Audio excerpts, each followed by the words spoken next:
Anyway, while I was making that judgment, Dungeon Maker was being dragged away by the association staff.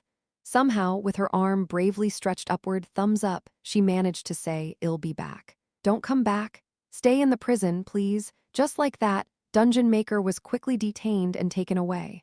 All of the association's employees retreated into the distance while Stardust and I were left alone again on an empty street. Yeah, I guess I'll have to get the last word in as I slink away, yeah. With that thought, I turned to Stardust.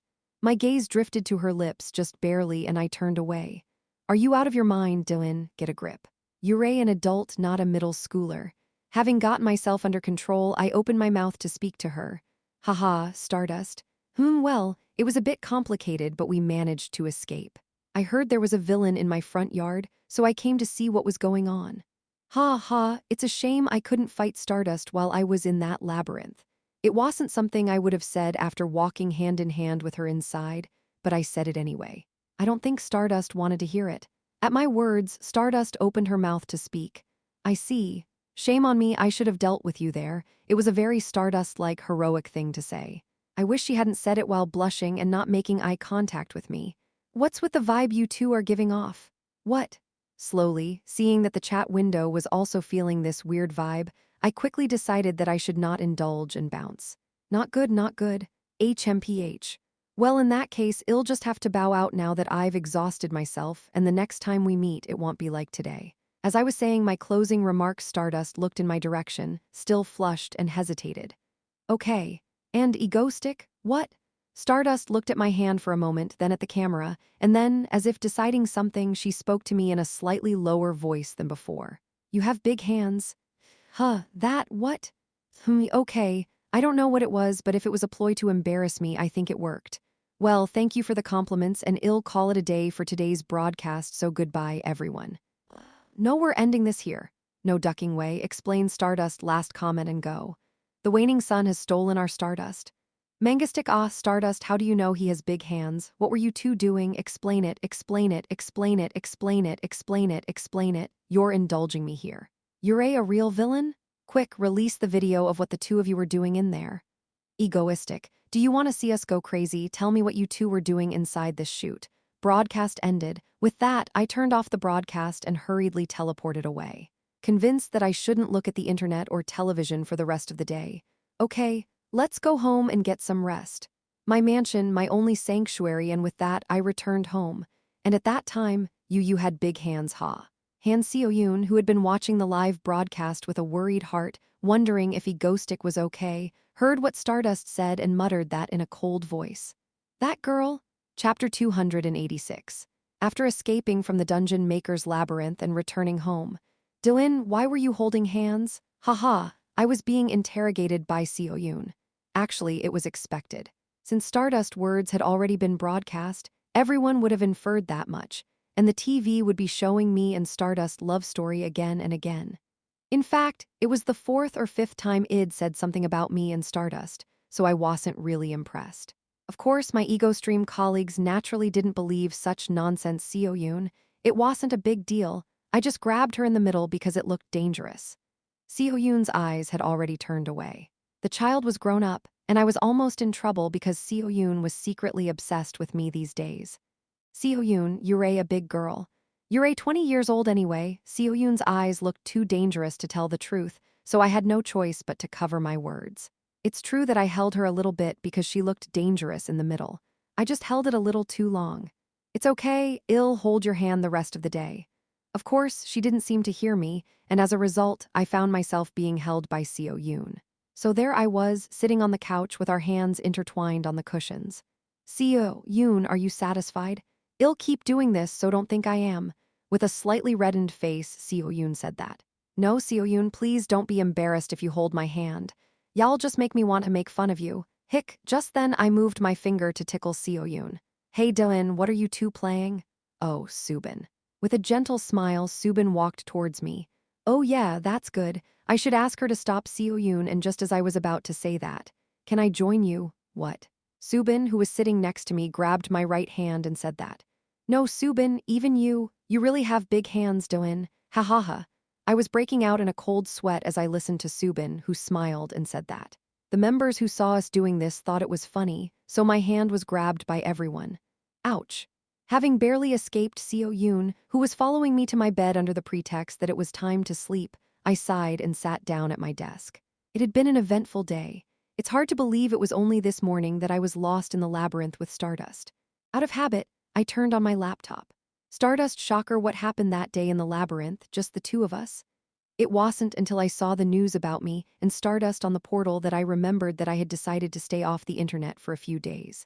Right, but I should at least get a feel for the general atmosphere, so I entered my fan cafe with a bit of anxiety. Victoria Star Mango, other couples just perish analysis. 101 reasons why it's pretty obvious that Egoistic and Stardust are already dating. Leaked Egoistic and Stardust in the labyrinth. Avi, analyze, you've got big hands, what's with the guys who said they held hands? She was just looking at his hands, lol. Facts, if you look at what Stardust said while glancing at the camera. It's true that she was just looking at it, lol. Oh shoot, Star Mango is on the overseas real-time trend rankings. If you're a member of EgoStream who thinks Stardust plays games, that's fine, haha. Yeah, EgoStream members live in the same house every day. I bet they've held hands 1,223 times.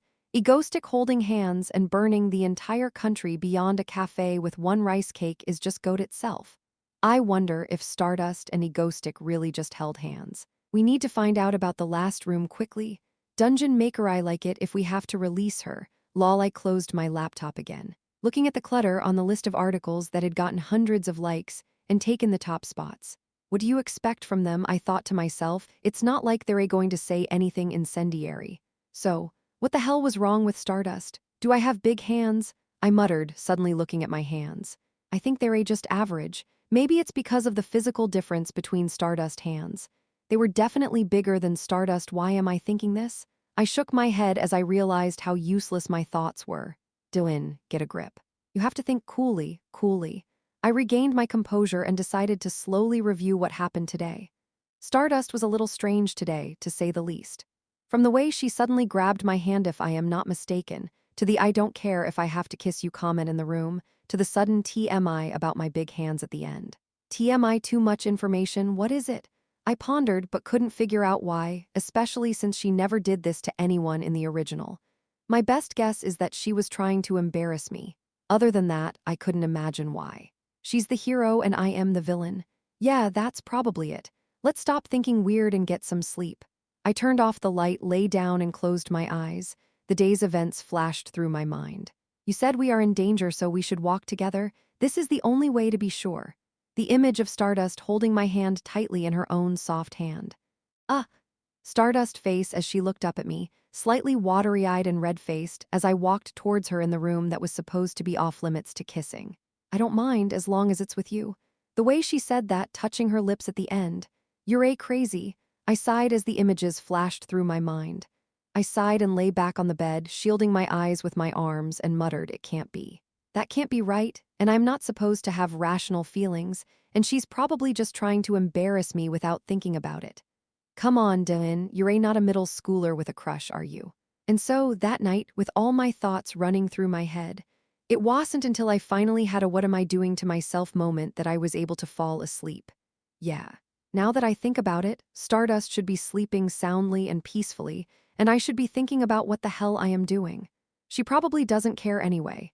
Meanwhile, Stardust is lying in bed, equally unable to fall asleep, thinking about the events of the day. I am crazy, she muttered as she lay in bed. You have big hands, don't you? Having already reached the peak of her shame at her own words, she was almost in tears of embarrassment. Actually, anyone would have a point if her words were being repeated ad infinitum on television, spreading like wildfire. That, Stardust. No. That look in the eyes of the association's president, the same look that he had while awkwardly scratching his head. I wonder why I did that. She could only squirm in self-pity. Actually, that wasn't the only thing she was ashamed of. What the hell was she thinking, walking around holding onto Egoistic's hand? To the regret shed felt in that last room, somehow and so, even though she was extremely embarrassed by what she had done today. She had to admit this one thing. She had secretly enjoyed being with him like that, holding his hand, feeling his body heat, talking to him, her heart skipping a beat. That she, the hero, had done that with the villain. No. With that thought, she decided to change her mind. It's part of the egoistic correction process. It's a correctional activity to reform egoistic who is kinder and warmer than anyone else on the inside, but acts evil on the outside. It's more heroic than anything. Holding a villain's hand is a heroic thing to do, and it's what I would do if I were in the same situation again. Honestly, it felt good to hold his hand and ha. With all of that on her mind, she was thinking about her encounter with egoistic today. Unbeknownst to her, the key at the end, she thought about what would have happened if she hadn't found a way to escape from the room where she couldn't leave unless she kissed him.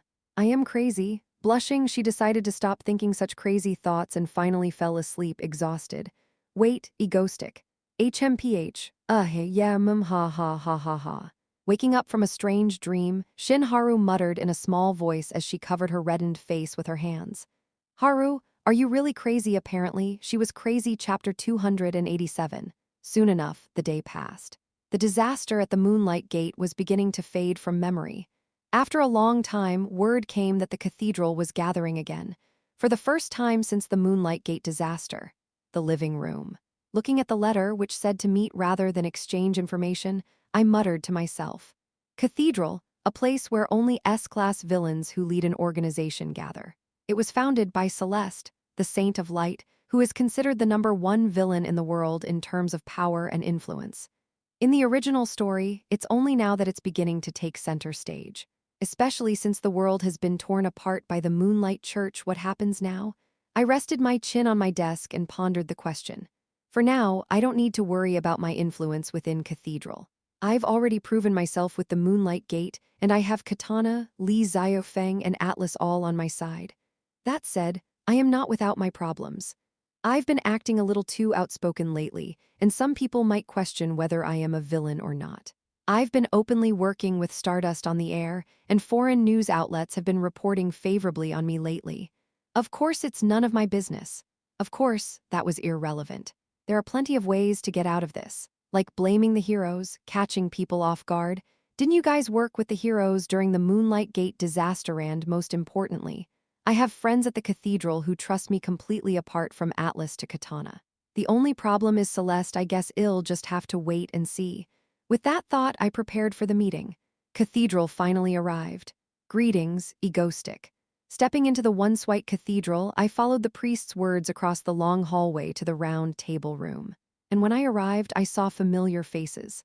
Hello, egoistic. Here you are. Ah, egoistic. You're here, egoistic. I'm a little late today, but I see Atlas, Li Xiaofeng, and Katana, who are already seated. A red Mohican head also saw me and bowed. The Mohican seems to have survived the Moonlight Gate disaster. Glad to see. Gee, how are you all doing? And with that, I walked over to everyone with a big smile on my face. The eyes of the villains at the round table turned to me, and as I smiled and walked toward my colleagues, I quickly scanned the table with my masked eyes. As I did so, I could sense a range of emotions in their gazes. Curiosity, wonder, admiration, doubt, nervousness, and even fear. Yes, I knew this reaction would come, and I deliberately came late. This Moonlight Gate catastrophe may have come out of the blue to the rest of the world, but not to the villains sitting here. This is a story that I foresaw from the beginning. For nearly a year before the event, I've been building them up. From tales of other worlds to predictions of weakening dimensional barriers to direct warnings that monsters would soon invade. I had given this information to the cathedral when other heroes and associations weren't even expecting it. At the time I spoke, there was no sign of it, so it must have seemed like mere speculation, but in the end, everything came true in the form of a catastrophe of global proportions. Monstrous beasts attacked the planet at the same time on a scale never seen before. This was information that, unlike Hero and the other villains, only the members of Cathedral knew, because I told them. So to summarize, in their eyes, I am one of two things. One, a superpowered villain who orchestrated a global catastrophe that no one else could have predicted. The other is that this whole Moonlight Gate thing was self-inflicted, given that it happened in Korea. Whatever, in the end, it comes down to the fact that I know enough to pull off an attack of catastrophic proportions that no one else knows about. It was something I'd already been known to do with the Time Traveler, but this was the one time I could say I'd proven it, and that I offered it to the cathedral, rather than keeping it to myself. Because I was with them, the people here had an information advantage over the others. whether it was preparing for the Moonlight Gate or organizing a plan to work with the heroes. All of this was possible because I warned them in advance. In short, my influence in Cathedral is much greater now than it was before. I am even officially an S rank, even though that doesn't mean much anymore. And of course, with such a large influence comes enemies. So I deliberately showed up late and in the limelight so that they wouldn't even think of messing with me, and then I went to my colleagues and reaffirmed my connections. This is how the underdog survives. If I am weak, I should have stronger friends. Anyway, with that thought, I sat down. Is everyone safe? Kahaha, yes, you warned us, so there's nothing to worry about. I've been having a lot of fun lately, studying the beasts of the deep. There's a lot of them down there. Haha, I couldn't help but chuckle at Atlas' laugh. I'll change the gate so that it only appears in uninhabited areas, so that all the monsters fall into the sea. Of course, I had to ask Atlas permission beforehand, but I was still glad that the gate was finally closed. Afterward, I spoke briefly with Li Xiaofeng and Katana, both of whom had been the least affected by my much more accurate warnings of the events during the Moonlight Gate. Hahaha. Thanks to you, Egoistic, it looks like it won't be long before I have the country under my control. I don't know how to thank you for this. And Li Xiaofeng was especially excited.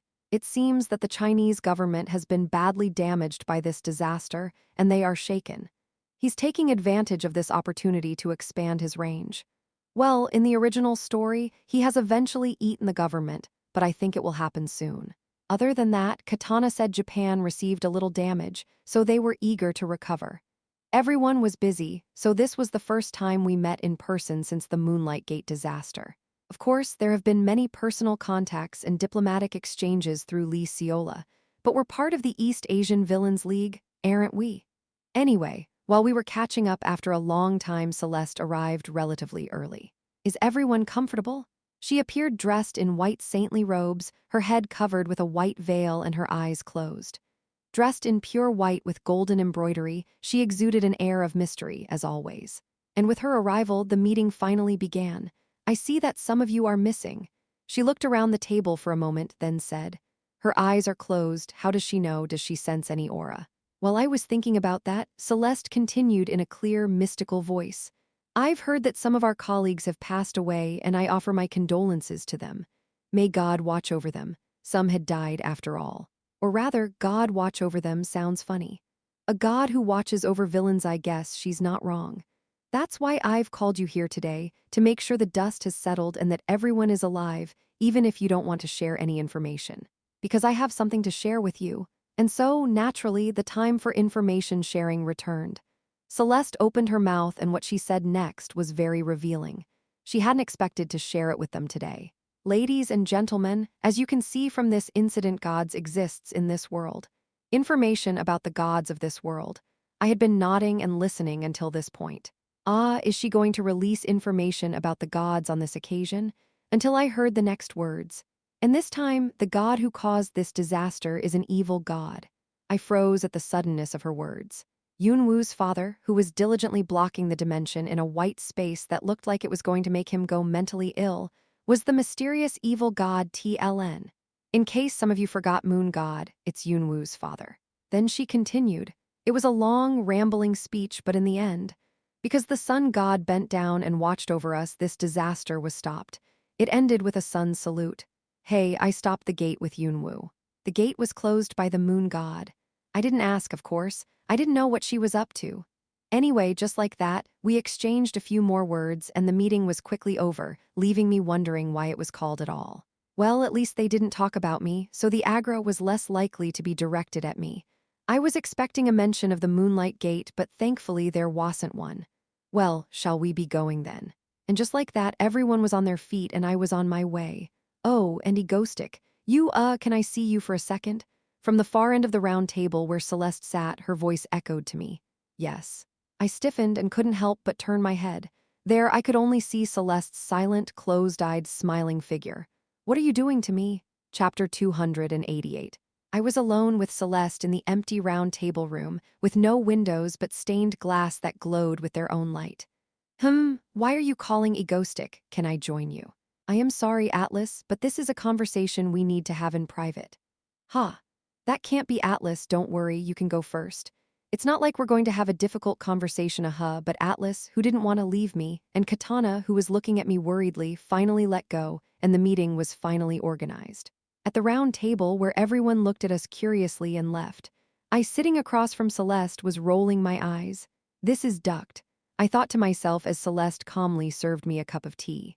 After I stopped the Moonlight Gate incident, I had expected Celeste to mention it. I mentioned gods and dimensional beings. Yunwu had used magic, and I went back and forth between dimensions during the incident. But I didn't expect her to be so blatantly asking to see me alone. Being with Celeste on her home turf in the middle of nowhere, with no one by my side but her, the strongest person in the original, makes my mouth water. Of course, outwardly, I never gave it away. I acted relaxed, as if I knew why she called me. With a smile on my face, I sipped the tea she served, casually observing Celeste. A woman with long graying hair, dressed in a saintly-looking robe, eyes closed, smiling quietly. I was observing her face, which had a mysterious beauty that drew the viewer in when Celeste set down her searching glass and opened her mouth. Egotistic, I am glad you stayed. I am indeed honored to be here, Miss Celeste. Is there a reason you called me here? Well, she closed her eyes for a moment, smiled, and looked in my direction. Hook, suddenly, a chill runs through me as if the temperature here has dropped several degrees. Celeste is still smiling, but with a distinctly chilled aura. She turned to me, her voice soft. Egotistic. What do you know about God? Haha. I smirked, a leisurely smirk, clasping my hands together. I know enough. 3 gods created this world in the beginning, and they're gone now. I left it at that, still smiling broadly, and looked in Celeste's direction.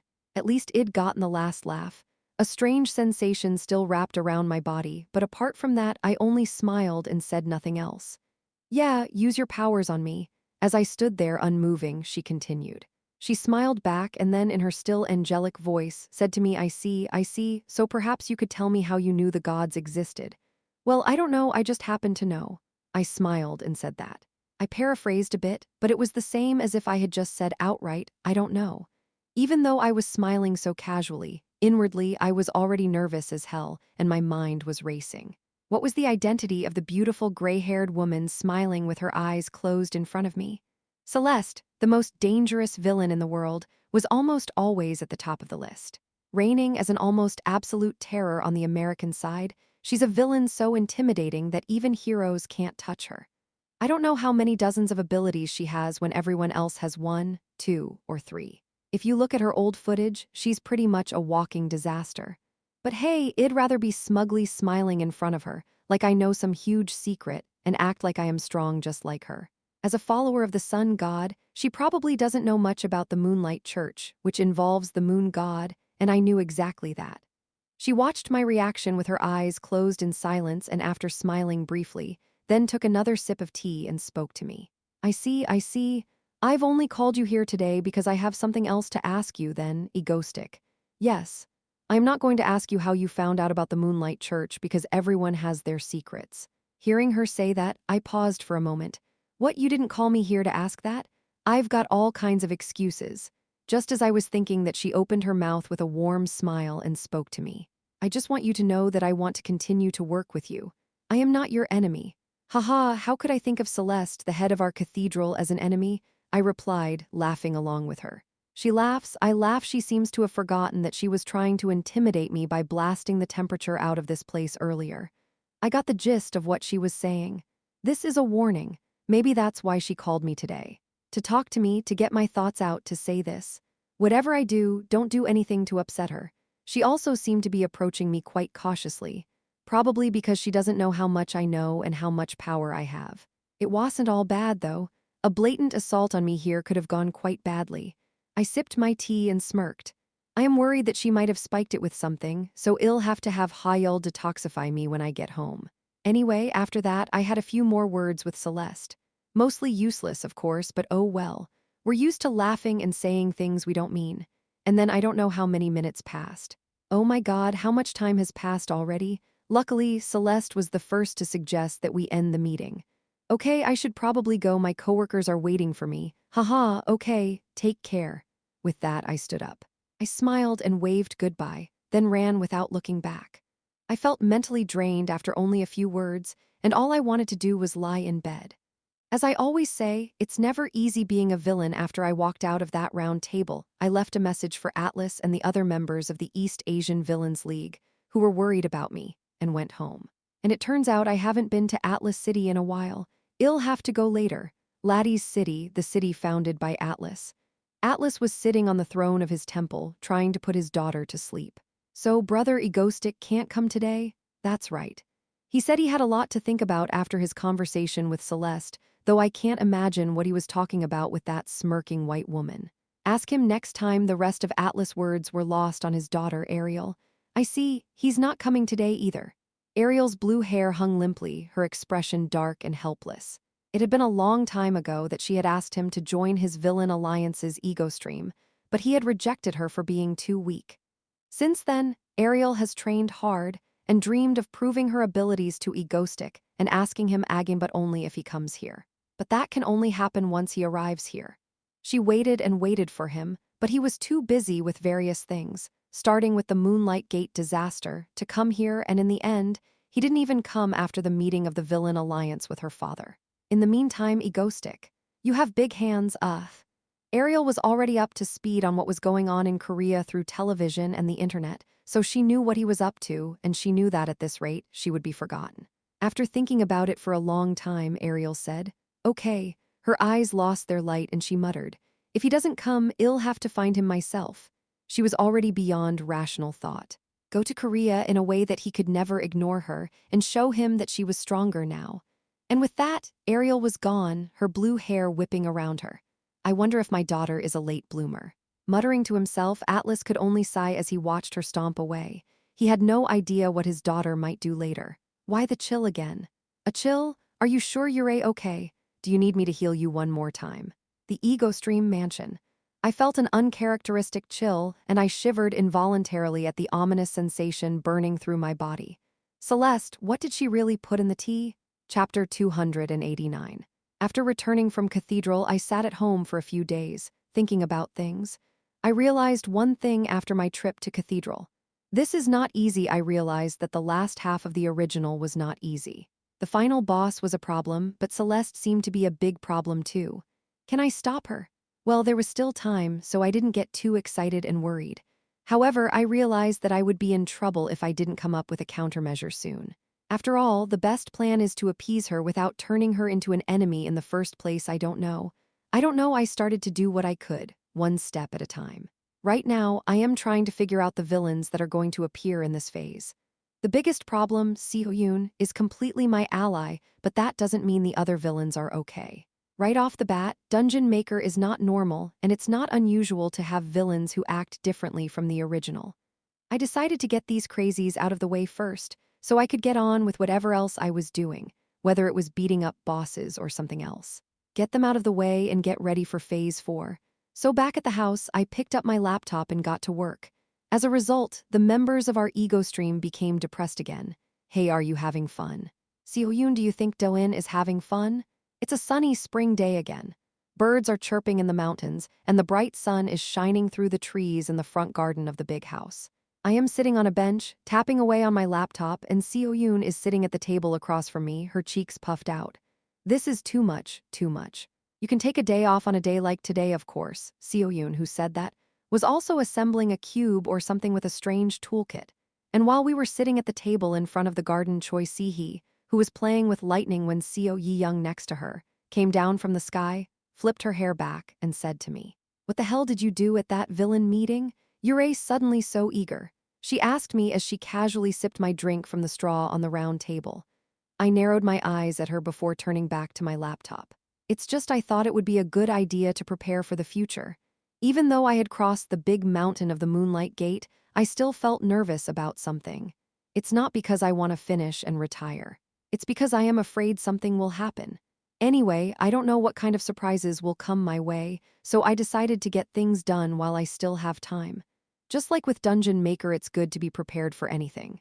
So this time, I am looking into the main events of the original Phase 3.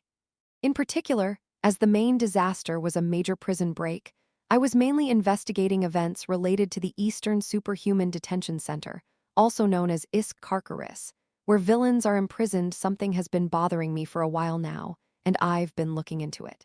However, I've gotten to the point where I am getting a little stressed out about the lack of information. And there was something more troublesome. Recently, there was a memory that stuck in my mind. You don't like holding hands with. Ha, I muttered, looking at my laptop screen with my head down.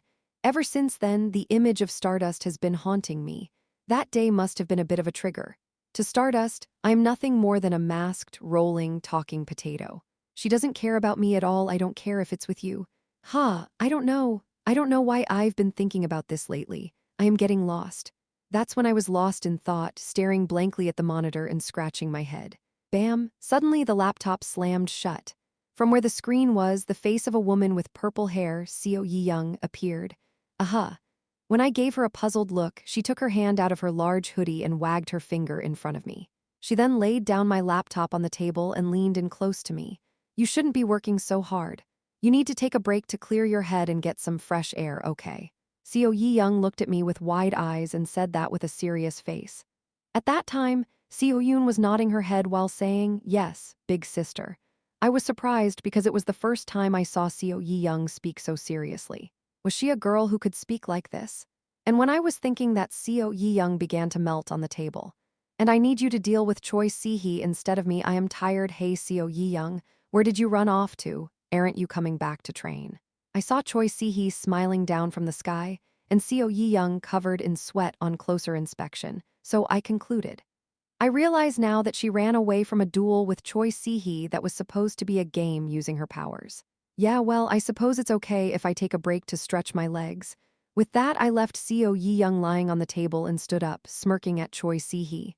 Hey, let's do it with me from now on. Are you feeling okay? Of course. HMPH, well, you can't cry if you lose. Haha, that's an interesting thing to say. I said as I looked at Choi Si-hee, who had her orange hair tied back and was giggling and bouncing lightning bolts. The black tentacles attached to my body like a bulletproof vest and slithered toward my arms. It was the behemoth, which had been with me for years and had almost become a part of my body. I fought Choi Si-hee with my right arm covered in black tentacles for quite a while, but I had to stop when Subin asked me to eat. For the record, I almost won the fight. Anyway, that's how my day went. The only difference is that I took breaks from time to research the villains harder than before, and Seo Yoon eventually started to help. However, I was still a little worried about Stardust. I mean, I've been strangely self-conscious since our last meeting. I shouldn't be. This should be a strictly business villain-hero relationship. I am a big fan of hers. Of course, I've always been known for my mental toughness, so I quickly calmed down. Yeah, forget about Stardust. I am sure she's already forgotten about it. After all, if I didn't see Stardust for a while, I would naturally forget the feel of her hand in mine, or whatever. So I went back to focusing on learning more about the Eastern prison, and the more I did, the more I realized something was amiss. I don't know what's going on here. I spent the next few days trying to figure it out, and the next morning, after some research, I realized. Ha Do-in, are you up? After saying good morning to Subin, I sat down on the sofa in the living room, turned on the TV, and thought about it. Okay, I guess I can just settle this matter this time and be done with it. All I have to do is go out and do some field work. In other words, I can rest for a while. With that in mind, I took the remote. 101 Reasons Why It's Obvious Stardust Loves Egoistic, and frowned at the ridiculous prose that popped up. It was ridiculous. And this was on Channel 2 of this station, and the opposite was being shown on Channel 1 earlier.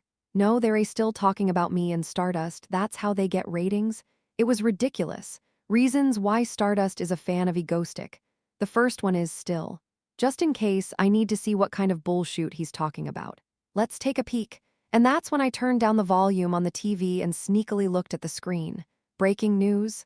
Suddenly, the screen changed, and an urgent news report popped up. Well, I knew it. That's why I had the TV on. The anchor began to urgently convey the situation along with the data screen. A tsunami of epic proportions is currently bearing down on Busan, the largest ever recorded, and is believed to be the work of a villain. With those words, the scene changed to one where a massive tsunami is heading towards the city. In the background, there's a whirlwind in the ocean, clearly a man-made terrorist attack. Who the hell is this villain that can do that? Is there such a villain? Just as I was thinking of all the water-related abilities, the anchor hurriedly began to give more information as the camera captured the figure floating on the tidal wave on the screen. And then, out of the corner of my eye, I saw a girl in an aqua suit with blue hair standing on the waves. Ariel, at the same time as I mumbled that in a daze. The villain who caused the current terror seems to be related to the villainous organization Laddies. The anchor's words also began to ring in my ears. What's going on? Chapter 290. No, what the hell is Ariel doing here? I was looking at Ariel, who had suddenly appeared in Busan, panicking. No, what the hell is going on? It is believed that the North Atlantic villain organization Laddies is responsible for the attack, which is being led by a blue-haired villain. It is still unclear why the Laddies, who are known to have an inviolability pact with the ego stream, have invaded. The anchor's words continued to play on the television, and on the screen, a tidal wave of cool blue water was crashing over the shore. And there was our Ariel, standing tall and proud. No, what the hell is going on? Ariel, the daughter of Atlas, the one I saved from death in the original story, and the one who followed me everywhere I went to the deep sea city where Atlas was. She was also very fragile because she had been sick for a long time. Anyway, I thought she was a good kid with a very good heart and a very shy person. Why is she splashing in there? Dylan, isn't that someone you know? Just as I was watching the TV in disbelief, Seo-yoon, who looked like she had just woken up from sleep, came running over while looking at her smartphone and said, yes, but what the hell is she talking about? That our good, innocent Ariel would wake up and invade South Korea out of the blue? As I watched this incomprehensible scene, I wondered if I was dreaming. My phone rang and it was her father. Atlas, Egostic, it's you. His voice crackled through the phone. It sounded like he was on speakerphone, so I took my ear away from the phone for a moment and asked him, Atlas, Ariel is here, what's going on? I ask in a puzzled voice, and he sighs harshly, telling me with a hint of frustration. Ariel has stolen my army and submarine and disappeared without a word, and she's doing this. She's been restless lately, wandering around by herself, and only left a note saying she's coming to see you. She's my daughter, but I don't know what she's thinking. I'll apologize on her behalf. I'll just explain that it has nothing to do with us laddies. I understand, Atlas. I said with a smile, as if to reassure Atlas, who was already saying so in an angry voice. I had a pretty good idea of what was going on. Don't worry about Ariel, I am sure I'll be able to talk her out of it and keep her in line. Will you do that? Thank you so much, haha. I feel like I'm causing you nothing but trouble, but I'll make it up to you. No, Ariel is like a niece to me, so of course I will. Having reassured Atlas, I hung up the phone. And then an urgent call came in from our Busan A-list hero, Lee Seola. Hello? Lee Seola's sobbing sounded as soon as I answered the phone. With the sound of the wind blowing around her, Lee Seola almost screamed. No, does zero in. Didn't you say that you made a treaty with laddies of that villainous Atlas? Then why the hell is his daughter here? That's right, I said, rising to my feet. Meanwhile, Lee Seola's voice continued. No, first of all, didn't you have to do something about this? Can you stop her? Listening to her almost crying voice, I grabbed my coat and said, Okay, I'll see what I can do. Since I know the woman who did the bombing, I'll be there soon. Just try to stop her. Really? Dylan, I only have Dylan. After reassuring Lee Seola, who was pretending to cry, I went straight to Yoonwoo. Yoonwoo, are you? Yes, Dylan, I am ready. I turned around as I spoke, and before I knew it, Yoonwoo, dressed in her shrine maiden outfit and ready to go, was smiling at me. Before I could say a word, she realized what was going on and was ready to go. I've always thought that Yoonwoo was very quick and trustworthy. Anyway, I grabbed her hand, turned around, and said, Seo-yoon, I'll be right back. Right now, where? I smiled and said, leaving Yoonwoo, who was activating the magic circle, behind. Busan, let's go to appease my adolescent niece. In Busan, that coastal city under the blue sky with the fragrant sea breeze rushing by, Lee Seola was flying through the air with her teeth clenched. No, why are you doing this in Busan? Her light blue hair fluttering, she ditched the suit in favor of an easy-to-wear t-shirt and pants, and flew from building to building, flying down to the shoreline on icy scaffolding. Although she's the black hand behind the scenes of the Yuseong group, she's also an A-list heroine, Icicle.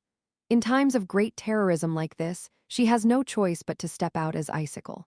The reason why she has such a high level of public support despite being a young corporate president is because she is a hero, but so far, it hasn't mattered much.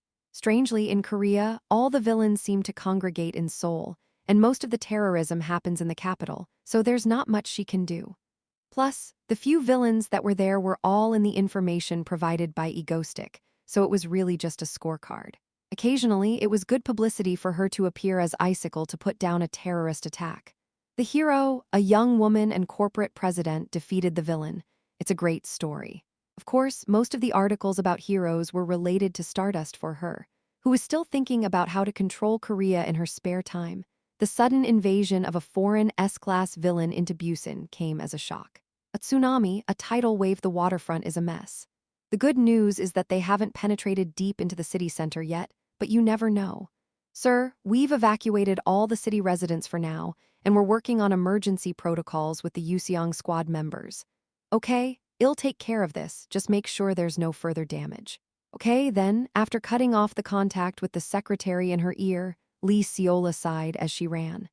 The other problem with this villain was that she was an acquaintance of Egostic, so it was difficult for her to take a hardline response. In the end, she decided the best thing to do was to take matters into her own hands and save her image. And seeing as how the villain of this terrorist attack was a woman, the situation was obvious. What could she do? Her soulmate has the talent to turn all human relationships into opposite-sex relationships. Didn't she fall under that magic spell in the first place? It's a battle she'll lose if she likes this relationship more.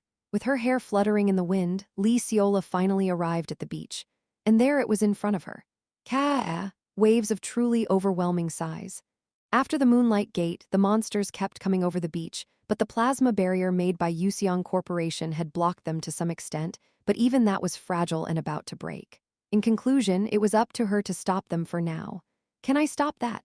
Standing frozen on the surface of the ocean, Icicle swallowed hard as she looked at the huge tidal wave coming at her with tremendous momentum. Although she was an A-class heroine, Icicle was actually more of an entrepreneur than a heroine, and this was her first experience with such a large-scale terrorist attack. Even her abilities paled in comparison to the now S-class Stardust. Still, she had to do what she could, and her opponent was apparently a water manipulator, while her ice ability froze water, so she had the advantage. Perhaps. Just like that, HMPH. Facing the overwhelming tsunami that was crashing down on the city, Lee Seola released the power of ice from her hand. Chirp, chirp, chirp. At the same time, the huge wave gradually began to freeze from the center.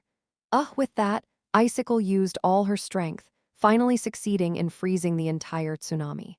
No, really her ice powers weren't that incredibly strong to begin with. Eventually, the precariously swaying wave of ice made an ominous cracking sound. Icicle tried her best to hold on. Quagga, quagga, quagga. Finally, the ice collapsed, and a giant wave finally crashed over where she stood. That was the moment when Lee Seola desperately tried to block the ice in front of her with her last remaining strength. But just before she was swept away by the wave, someone grabbed her from behind. Before she knew it, her vision shifted and she was up in the air, looking down at the waves below. She stared down at the tidal wave, dumbfounded, until she finally caught sight of something and turned around with a smirk on her face. And there he was. It's been a while, Icicle, her partner smiling through his mask, Doin. Breaking news.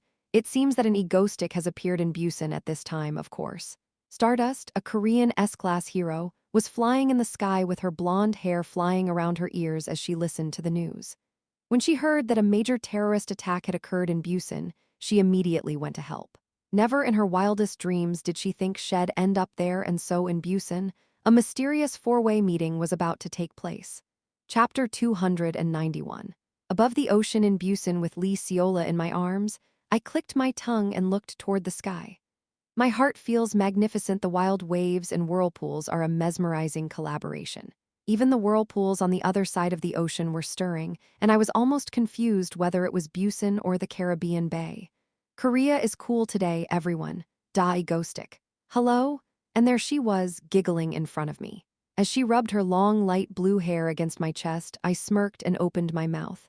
Yes, Icicle. What have you been doing? Can't you tell? I was stopping a terrorist attack. She smirked as if my words were obvious. As bizarre as this situation of a villain having a friendly airborne conversation with a hero might seem, I've already had quite a few similar situations with Stardust, so it's a familiar feeling. I don't even have a camera with me, so who cares? Anyway, with that thought in mind, I let go of Icicle for a moment and took stock of the situation. Kugagugung, things were looking pretty bad. It was starting to rain in the sky, and there was even lightning. The sea was in a whirlpool, a tidal wave, a tsunami, and basically every water-related disaster seemed to be gathering. At first glance, it was almost like a scene of carnage. But if you don't get overwhelmed by the visuals and look closely at the situation, you can see something. It's that all of these disasters, despite the gory visuals, aren't really tearing the city apart. They're just hovering over the ocean with a lot of momentum, but they're not coming towards the city. The tsunami was still stalled, just hitting the coastline. Of course, I don't know how long that's going to last, but that's the way it is right now. With that view of the scene, I had a vague idea of why Ariel had done this. A show of force. The last time Ariel had asked me to join her ego stream, I had refused because she was weak. And I thought she'd given up because she went home so depressed, but I guess not. She came back with such a surprise. Perhaps this attack was her way of proving to me that she is strong, especially when it's a passive attack that has my style of casualty-free massacre. Yes, I'll find out when I talk to Ariel over there, and I suspect she'll stop if I say a few more words, but that wasn't the issue for me anymore. I had other things on my mind. Egoistic, what do you think? Shall we go together to finish this? Looking up at Icicle, who was looking up at me as she made ice cubes to dry her soaked and clinging t-shirt, I thought to myself, Lee Seola is an A-list hero. President of the largest conglomerate in Korea, Yuseong Group, Stardust best friend, and the dark force that ruled Korea behind the scenes in the original and still does today. Unlike her overwhelming behind-the-scenes persona, where she manipulates the political system and plays with the country, her abilities as a hero were quite lacking compared to other A-classes. Unlike Stardust, who is so powerful that she single-handedly elevated herself to an S-class hero, and Shadow Walker, whose powers exceed S-class only at night, she's only an A-class with mediocre ice-generating abilities. As such, she didn't have much to offer as a hero in the original story. Even she saw her powers as self-promotion. However, in the original story, the heroic Icicle was faced with a huge crisis. A disaster created by the Han Yun Corporation, Behemoth, had to be defeated. A giant, black worm-like creature that was created through biotech experiments. The monster that single-handedly destroyed Seoul in the original work, and then went straight to North Korea to set up shop in the north. After much protest, threats of war from the North Koreans, who were furious that our shoot had crossed the border and ruined their land, Lee Seola, as our representative, went to defeat the creature that had taken up residence in North Korea. Since the creature was weak to water, it was logical that she, who could make ice, was not a bad match actually. Stardust was busy at the time, and Shadow Walker was under orders from the north to never come. Anyway, that was the biggest crisis of her life. She had to rely purely on her own abilities to overcome the situation, unlike before when she could use her head to solve everything. But in the end, she was able to utilize her powers to the fullest and win the battle against the creature. In the process, she completely froze the entire ocean in the area, earning her the nickname of the North Sea Ice Maiden. Defeating the Behemoth was the only episode in the original story that showed Lee Seola growth as the hero Icicle. Of course, this became something that only happened in the original. I killed Behemoth by sending him into the Han River, thus ending his ties to North Korea. As a result, there was no chance for Icicle to earn the nickname North Sea Ice Maiden or for her powers to grow. So I was actually a little nervous about this part, but I've been putting up with it because it's not like I am in a hurry to grow her powers right now. I thought about taking care of her after I retired, but then I had another child to take care of in Phase 4. I thought that Icicle would just go on without a chance to grow what? It looks like this. What are you staring at?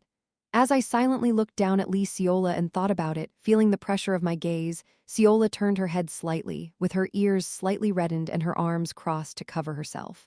No, it's not like that whatever. Icicle, what? I smirked at her, looking out at the stormy sea. Seeing me smile like that, she felt something ominous and her eyes widened slightly. I grabbed her by the shoulders, pointed to the tidal wave and whispered to her.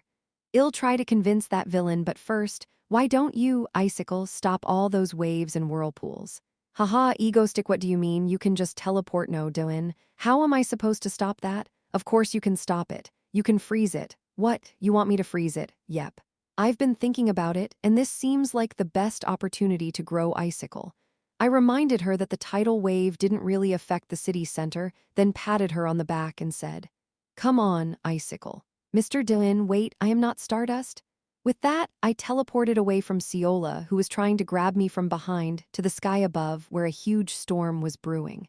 I am pretty sure that's where Ariel is. It's good to know where she is, right?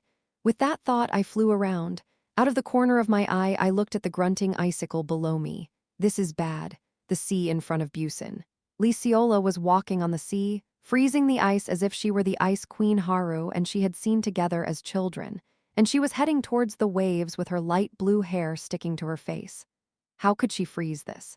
Perhaps Doin had been playing with Stardust and thought that all heroes' abilities were like that. But she hadn't even heard of another hero like Stardust whose abilities grew in the first place, so how could this be? As a smart entrepreneur, she was also very good at objectifying herself, so she knew her limitations. There was no way she could do this. As she watched the water ripple in front of her, she looked downcast.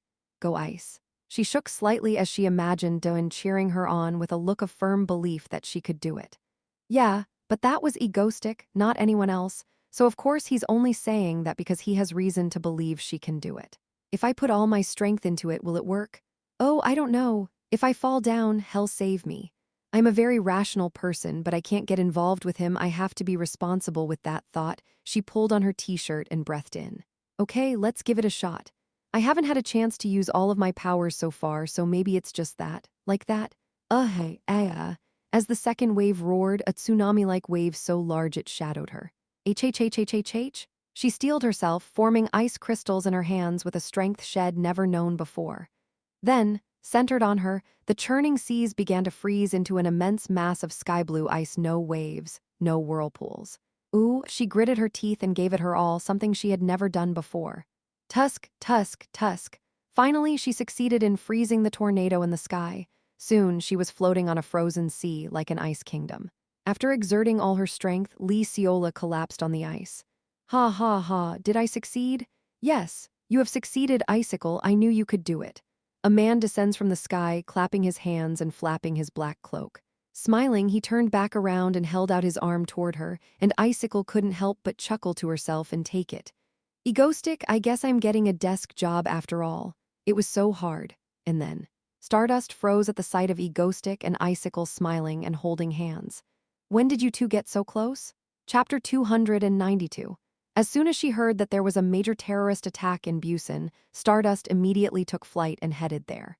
Her flight speed was already much faster than before, thanks to the Moonlight Church incident and the missile barrage from Egoistic.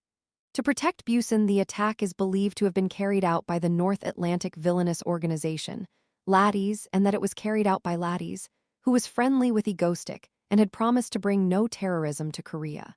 Obviously, she was expecting him. She flew fast and made it to Busan. And what did she see? The sea off the coast of Busan was white and frozen. The waves were still rolling, and even the tsunami was frozen in place. Well, it's because Ciola doesn't usually use her powers, but she can do it. Before she could even kick it, she was filled with pride for her friend. Stardust eyes took in the sight. What? In the middle of the frozen ocean, in front of a giant icy wave, Egoistic smiles and reaches out to the fallen icicle to help her up. What the hell? When did they get so close? Of course, it didn't make sense for a hero and a villain to be close, but it didn't make much sense considering Stardust's relationship with Egoistic in the first place. Add to that the fact that he had traveled all the way down to Busan to terrorize Ciola in the past, and Shed even had a dream where he declared that Icicle would be his arch-nemesis from now on. Stardust stiffened at the thought, her body twitching. Shed already seen the image in her mind of Icicle taking Egoistic and laughing hysterically, and here she was, unwittingly watching it, continuing that ominous thought. Ah. She turned her head and their eyes met. At the same time, Ciola turned her head and locked eyes with Stardust, and Stardust could see her flinch for a moment. Why is she flinching? Before she could even think about it, Egoistic was quick to wave his arm at her. Just like that, they were together, and Stardust was away from him. The sight of him waving at her, still smiling it, was a little too friendly for a villain who had seen a hero, but it wasn't a bad thing, so Stardust flew over to where they were. Landing on the frozen sea in front of him, Stardust didn't open her mouth until they were close enough to hear each other, and then she spoke in a slightly shaky voice. You, what are you doing? In a slightly lowered voice, Stardust glanced over at Icicle. Stardust. Hello? And Egoistic smiled as casual as ever, so carefree as if he'd forgotten what happened in that labyrinth the other day. Stardust, are you here? And Ciola smiled as she came, greeting her with the same gleeful smile, as if she hadn't just flinched. Stardust looks back at her, and before he can say anything, Ciola quickly opens her mouth to speak. Stardust, did you see that I froze everything? Anyway, while I was stopping this, Egostick showed up. He said he's going to talk to the villain who caused this and try to stop it. Yeah, right. Even though I am the villain, I still have to ask why my acquaintance is suddenly acting like that. I'm just helping out this time. It's a temporary cooperation like we used to have. Egostick replies with his trademark smile. Ciola and the two of them took turns speaking rapidly to each other, and it was a perfect match. Yeah. And watching them like that, Stardust, who had come late, could only nod in agreement without saying anything else while feeling a strange feeling in the pit of her stomach. An ominous feeling, to be precise, that only came to her after Shed seen Egostick talking to another hero, Ciola. There's something very unsettling about it, and it's a frustrating feeling to see your own villain talking to another hero. Of course, it's not uncommon for heroes and villains to temporarily collaborate against a greater evil, and it's not uncommon for them to step up to the plate when something like this happens. But somehow, even though she only just glimpsed him, they must have only met a few times, but somehow they seemed so close. The sight of Ciola and Egostick huddled together with no personal space, as if this was natural, made her uneasy feeling grow. The more she thought about it, the more her chest tightened. That's when Stardust looked at him with uneasy eyes, but unaware of the gaze. Egostick raised his head and looked up at the sky. As expected, everything's frozen over here, but the villain who caused all this is still over there, so I guess we'll have to go through there. As he said this, his gaze shifted to the still stormy, dark clouds in the distance over the frozen sea. The rain was falling harder and harder with the occasional lightning bolt. Seeing the scene, Egostick spoke up, troubled. But I'm afraid it's a bit tricky to get through that on my own, and I might get swept away while teleporting. As he said that, he smiled and glanced slyly toward Icicle. So I was hoping someone could help me, but in the way he seemed to be asking Icicle for a favor rather than her made Stardust finally interfere. Egostick. What? Before he could continue his thought, her blonde hair whipped around. She strode over to where Egostick stood in front of the wave wall. What's wrong? Thump. After reaching his nose, she slammed him into the wave wall behind him, then reached out and slammed her hand into the wall. So in a nutshell, she cast the so-called wall thump stance against Egostick. Come with me. Yeah, what? Come with me, she said with cold eyes as she looked up at him right in front of her. The bewildered look on his face as he leaned back against the wave wall, clearly visible through his half-open mask, but seeing it, Shinharu didn't care. He was her own arch-nemesis. He is her own villain. And it is a hero's duty to take care of the villain in charge. Therefore, he should be with her, not another woman. So if he was going to be taken from her, there was no time to hesitate. The present. I was flying with Stardust over a stormy sea. How the hell did I end up here? Surely I only wanted to take this opportunity to grow Icicle, but why come with me? Right under my nose, face to face, almost breath to breath with me, and then looking up at me, her blue eyes meeting mine. I couldn't help it, so I went with Stardust. For the record, it wasn't long after that Stardust became embarrassed by her behavior. Her ears reddened a bit, and she avoided my eyes, but she didn't pull away from me. And the result was her and me flying, almost touching.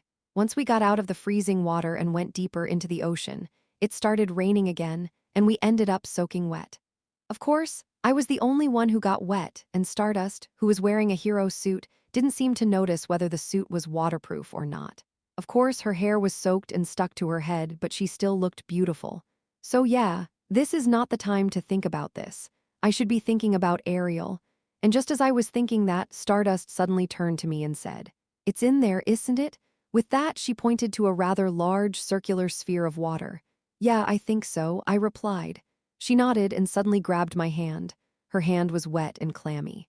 As we stood there, mice clinging to each other, she looked back at me and said, "We're going in like this, so hold on tight." What? With that, I held onto her hand and flew through the air with the sensation of my body collapsing in an instant. Coo. We went through the sphere like that, hitting the water like a waterfall. No wonder my already wet body was even wetter. What we saw was a huge circular dome of water in the sky. Egostick. It was Ariel with blue hair, controlling the storm from the center of the sphere. "Yes, Ariel, it's me," I replied, taking off my hat and running my hand through my damp hair.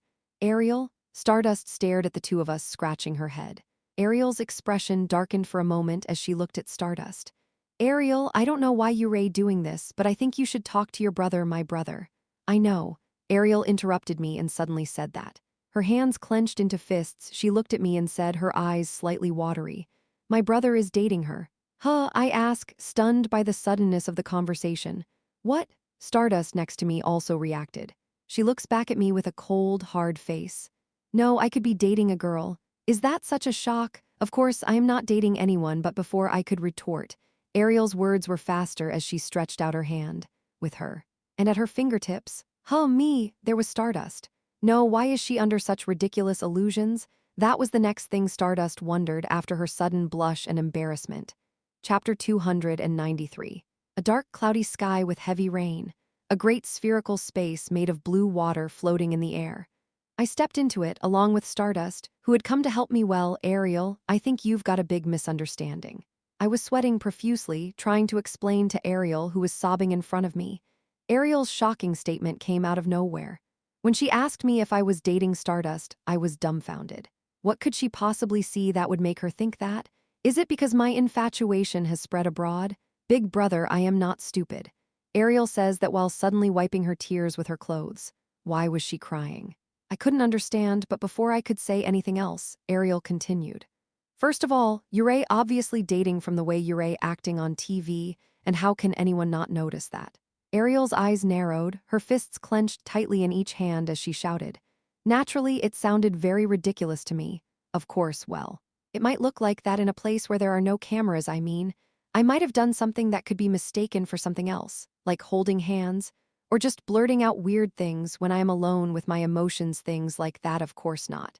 But things that could be misinterpreted by a third party who doesn't know me well. However, I, villain egoistic, can swear I've never done any of those things on camera. In the first place, we have a business-like hero-villain relationship. We never mix emotions. Maybe.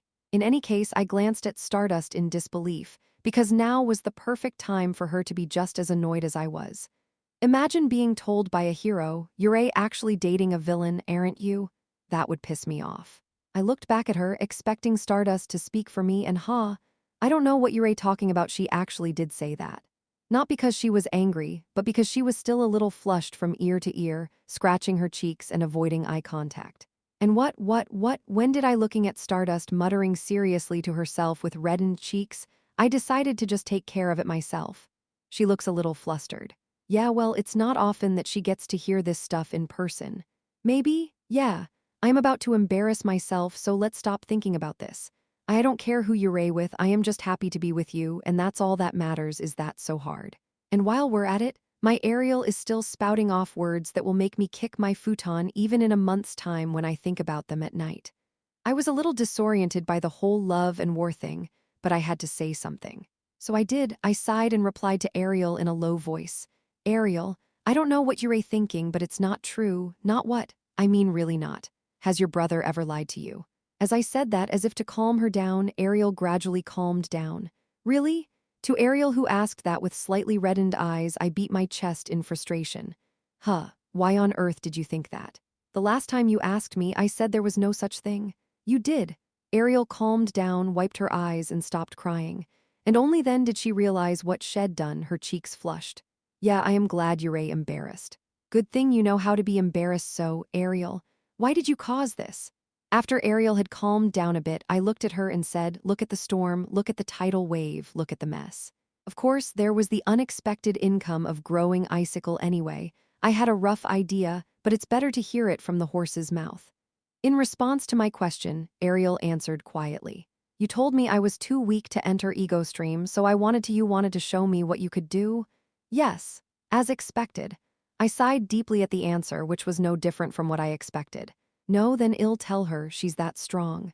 Of course, even if I did, I don't think I'd accept it because of Atlas' weight. Aside from that, Ariel created this huge storm all by herself. I pointed that out and asked.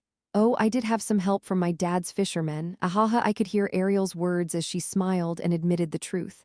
Haha. Okay, Ariel, we'll talk about it later when we get back to my place. Okay. Yaren, with that, I left Ariel. In effect, the incident in Busan was over. The only thing left was home. Stardust, who was blushing earlier, is looking at me with a cold gaze again.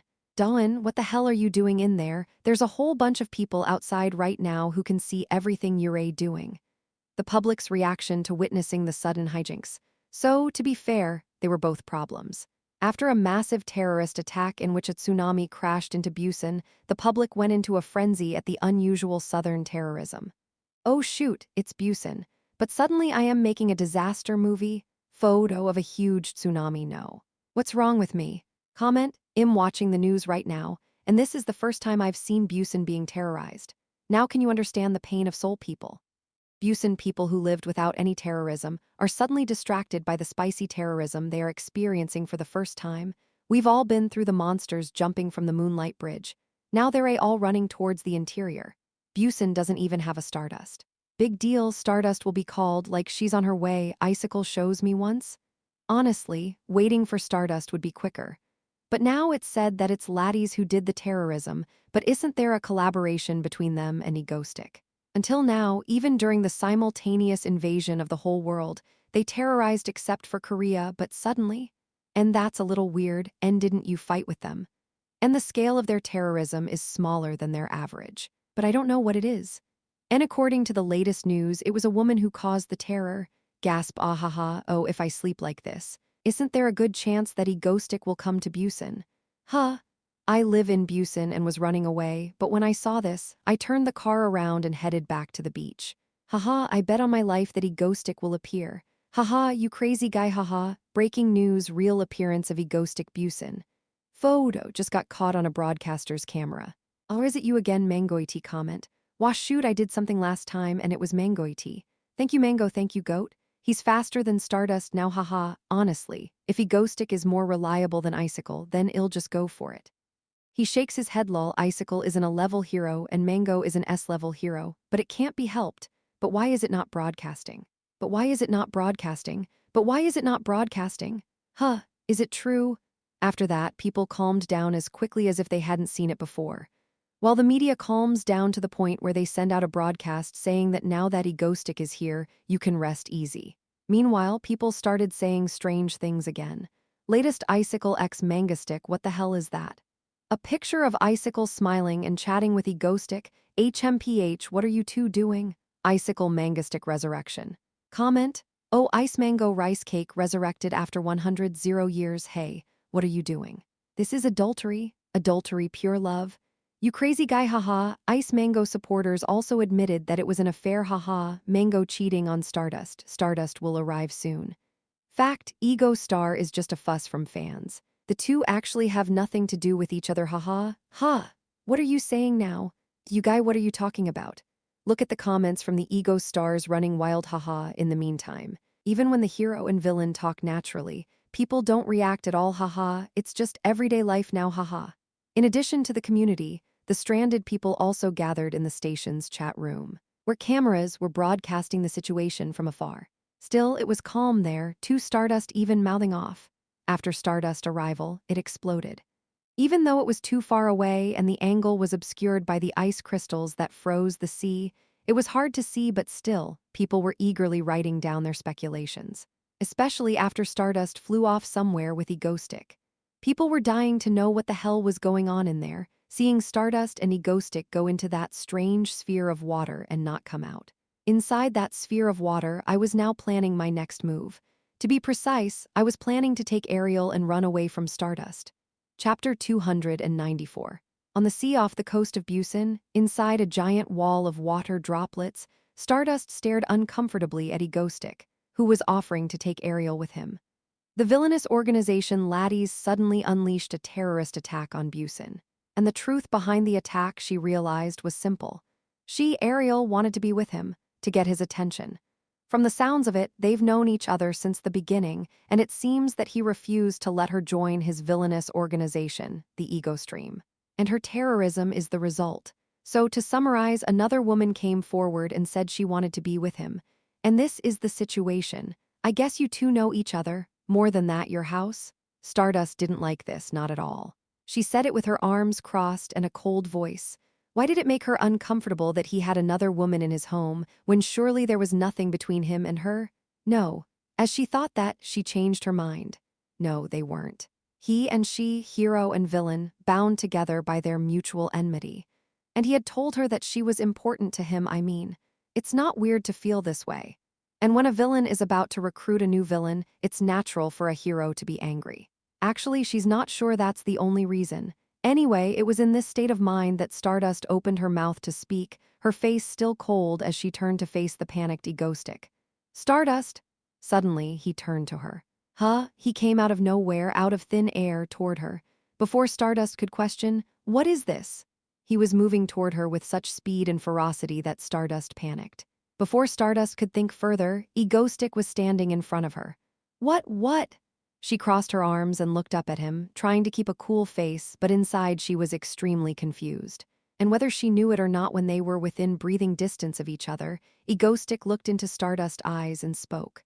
Stardust, do you know that I actually value you more than anyone else? Huh. They were both soaking wet from the rain that had been falling all the way up to the ocean, with his hair shining with a slight reflection of water. As if he had just gotten out of a bath, Egoistic smiled quietly. You're so good, always putting others before yourself, that I never for a moment thought you weren't great, and you're more beautiful than anyone else. Wait, what are you talking about? Actualisso, there's something I wanted to say to you, Stardust, that I didn't want to say here.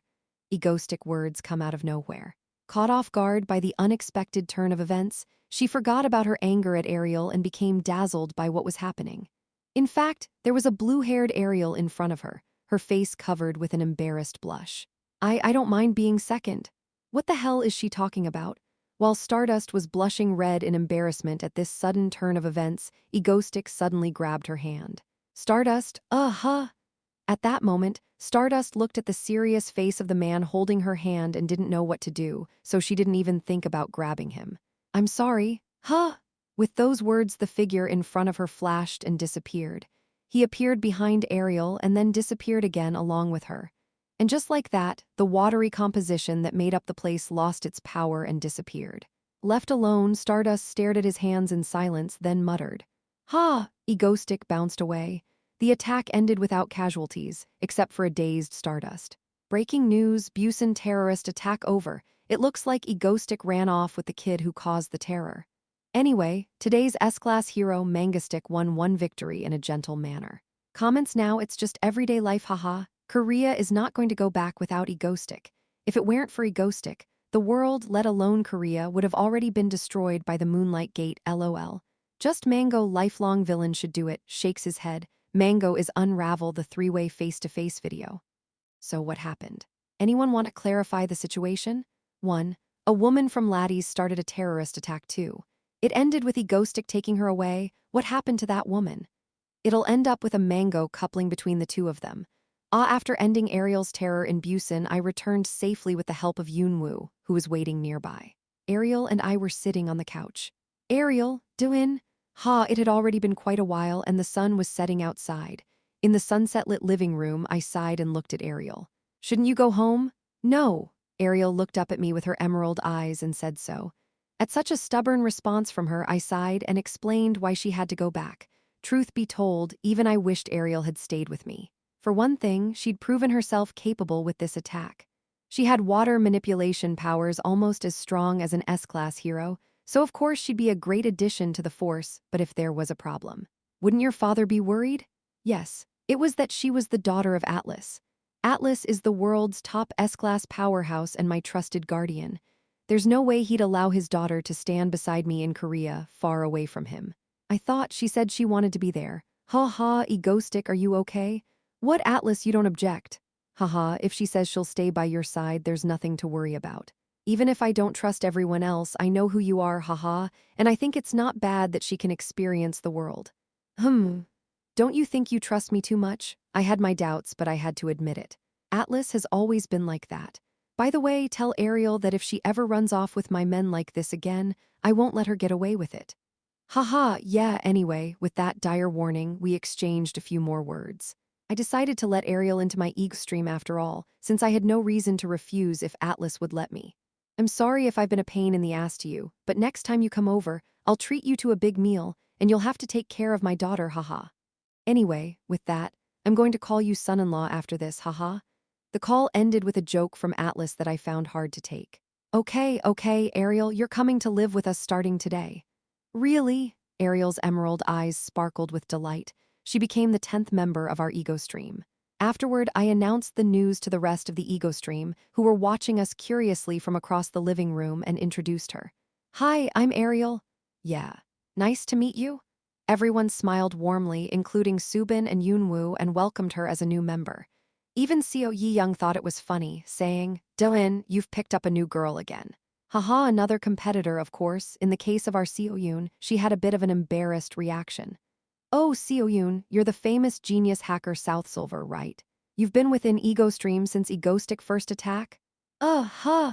Ariel looked at Seo Yoon, her eyes sparkling as she approached, and then looked momentarily flustered as she saw Seo Yoon looking at her enviously and clasping her hand. I've been a huge fan of yours. You're the one responsible for all of our hacks, right? And wow, I think you're even cuter in real life. Really? She smiled at Ariel, who smiled and bombarded her with compliments. Ariel will fit right in. Anyway, the day went by in a blur. That night, after showing Ariel to her new bedchamber, I finally made it back to my room and had some time to myself. Sitting on my bed, I replayed the events of the day.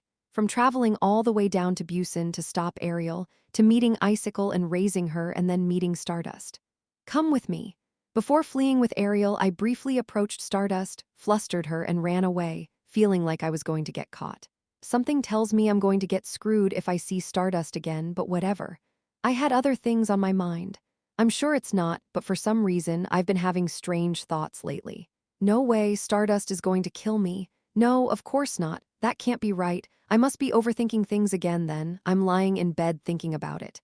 Chapter 295. Since the arrival of Ariel, daughter of Atlas, the ego house became even noisier than before. Wow, this is delicious. Really? Do you want to try this one? Yes. First of all, thanks to Ariel making a fuss while eating every mealtime, I feel like I'm eating while watching a foreigner's Korean food mukbang YouTube video every time. I was already mass-producing Gukbang TV, and I was curious about what the reaction would be if I filmed and uploaded a video titled, Ariel, daughter of an S-class villain, bibimbap mukbang. Anyway, like that, Subin was happily spreading the rice, and Yunwoo was also watching with a quiet smile, slightly embarrassed, because she was like that when she first came to our house after escaping from the Moonlight Church. Other than that, Ariel adjusted well. I don't know why, but she speaks Korean so well that she's watching my fan cafe with Seo Yoon without any translation magic, etc. Other than Ariel, I was most excited about Choi Si-hee, because she had one more person to train with. Okay, Ariel, do you want to try again today? Yes, I'm in. Okay, that's the way. Choi Si-hee usually likes to fight with her abilities, but Ariel was her optimal opponent.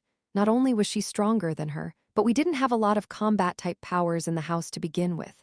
Yunwoo and Seo Yi-young? Shinryong doesn't really like to fight in the first place, and Seo Yi-young, she's always running away. Quagwa, children fight in moderation. I said that with a sigh, looking out the window at the lightning flashes and the rain that was suddenly falling. When I glanced outside, I saw Choi Si-hee, whose orange hair was tied back and who was wearing only a tank top, flying through the air in a wet state, fighting, and the blue-haired Ariel, who was silently laughing and splashing water at her. Yeah, you hear me, enjoy it while you can. It was new to me, though, to see Ariel running around in such good health. In my memory, she was always bedridden and frail. Well, that's enough. With that thought, I turned on my laptop. I did a little searching and found a lot of reactions to the incident. Ariel's terrorist attack in Busan and my intervention to stop it was, as usual, a pretty big deal. Shock. Ariel, daughter of Atlas, head of the world's largest villainous organization, Laddies, enters the ego stream. The part that drew the most attention, especially from overseas, was Ariel joining ego stream. Overseas villain experts have already confirmed that the woman responsible for the attack is Atlas's daughter Ariel, and before I could say anything more, she made the announcement. Ariel is now a member of the ego stream, and since then it's made quite a splash overseas. How do you know that? Just look at Korean news organizations. Analysis, what does Ariel's joining ego stream means? The unbreakable bond of the Laddies ex-ego stream revealed by this opportunity, S-class villain Ariel. 10 things you didn't know. Why did the head of one of the top 3 most powerful villain organizations in the world entrust his daughter to Egostic? Overseas hero experts are all in awe. It's unusual, a sign of great trust, It's frightening to see how friendly Ego Stream is with everyone around them. This is the kind of thing that makes experts freak out, the US. Freak out and Japan freak out. What are the limits of egoistic connections that even foreign countries have taken notice of? Yeah, I feel like it's enough to look at a Cookpong TV article with a longer title than usual. It seemed that everyone was surprised that Atlas, who usually showed a closed and solitary appearance, entrusted his daughter to me. Actually, he didn't entrust her, but Ariel came to me on her own well. I suppose that's not the point. Anyway, now that I've gained a powerful ally for once, I decided to get back to my work. I'm sure the commotion abroad will subside soon enough, and it's not a big deal since everyone in Cathedral already knows about my close relationship with Atlas. All the powerful villains I really need to watch out for are in Cathedral anyway. Of course, that doesn't mean Korea is safe. Where are all these assholes? On this peaceful morning, I, the head of Korea's largest villain organization, I was thinking about how to protect South Korea today. The first problem is the villains of Phase 3. How should I stop these bastards with so much personality?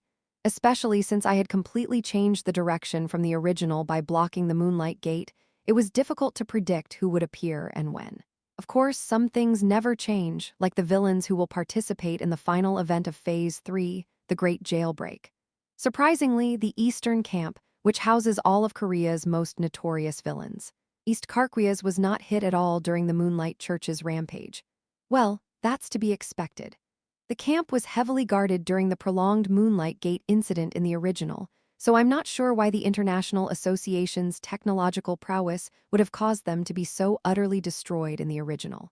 Anyway, Karkwia's, the camps for the able-bodied, were built all over the world, and Eastern Karkwia's was built in South Korea. Almost a graveyard for the able-bodied, it's known for its tight security and the fact that once you get in, you never get out. A tomb of the mighty. Built like a fortress on an artificial island in the Sea of Japan, it's home to every superpowered villain ever captured.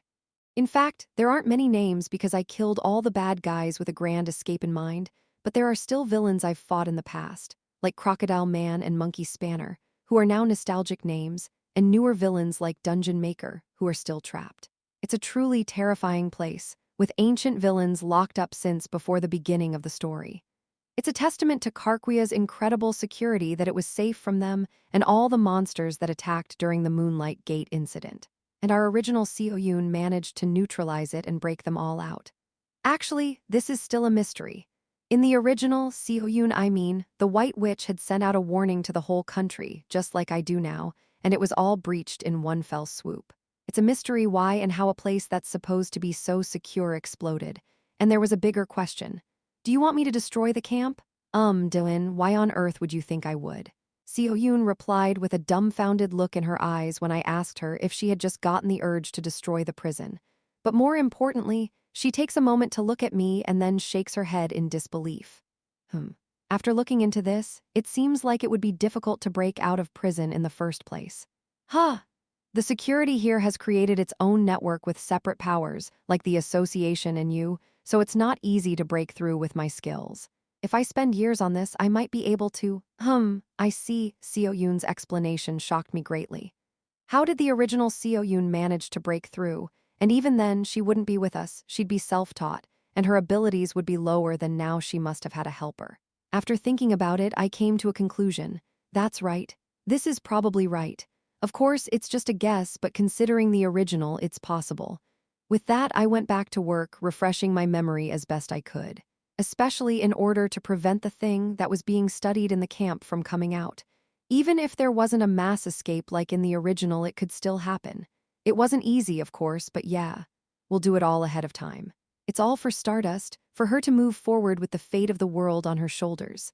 In fact, I'm already starting to dread the aftermath of lying to her and getting away with it during Ariel's last attack. She's probably hard at work right now, and I can't play. With that thought, I continued my research, digging through my archives. I kept thinking that sooner or later I'd have to do some terrorism. And that time…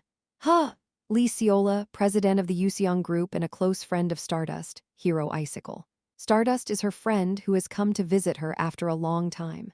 She was a little nervous about meeting Shin Haru at the cafe, but then she heard the words that came out of her friend's mouth and immediately panicked. What? I want to get to know Egoistic better. How do you think I should do that? Listening to Shin Haru say that with her ears slightly reddened, but still calmly, Lee Seola silently screamed inside. No, Dylan, you said that you and Haru have definitely adjusted your distance, did you? Of course, her cries went unheard by Egoistic, who was lying at home. Chapter 296. Back in time in Busan after Egoistic tricked Stardust and escaped with Ariel. Egoistic! After a few days of rage, Stardust regained her composure and thought. Yeah, don't get mad, it was probably something he had to do anyway. She didn't want to get caught in that situation. Still, to have lied to her like that, it made her sick to her stomach, but there was a bigger problem than that. There was another woman around him. I don't mind being second. That's what she said. Well, for now, she wants to continue. Actually, she kind of guessed it, but it was quite a shock to hear it in person. She's sure the other women who stay with him have similar thoughts, and he's living in a house with them. For some reason, the thought made her stomach churn even more. Of course, it's not because she's in love with him. It's because having women around him, well, gives him less time to focus on her.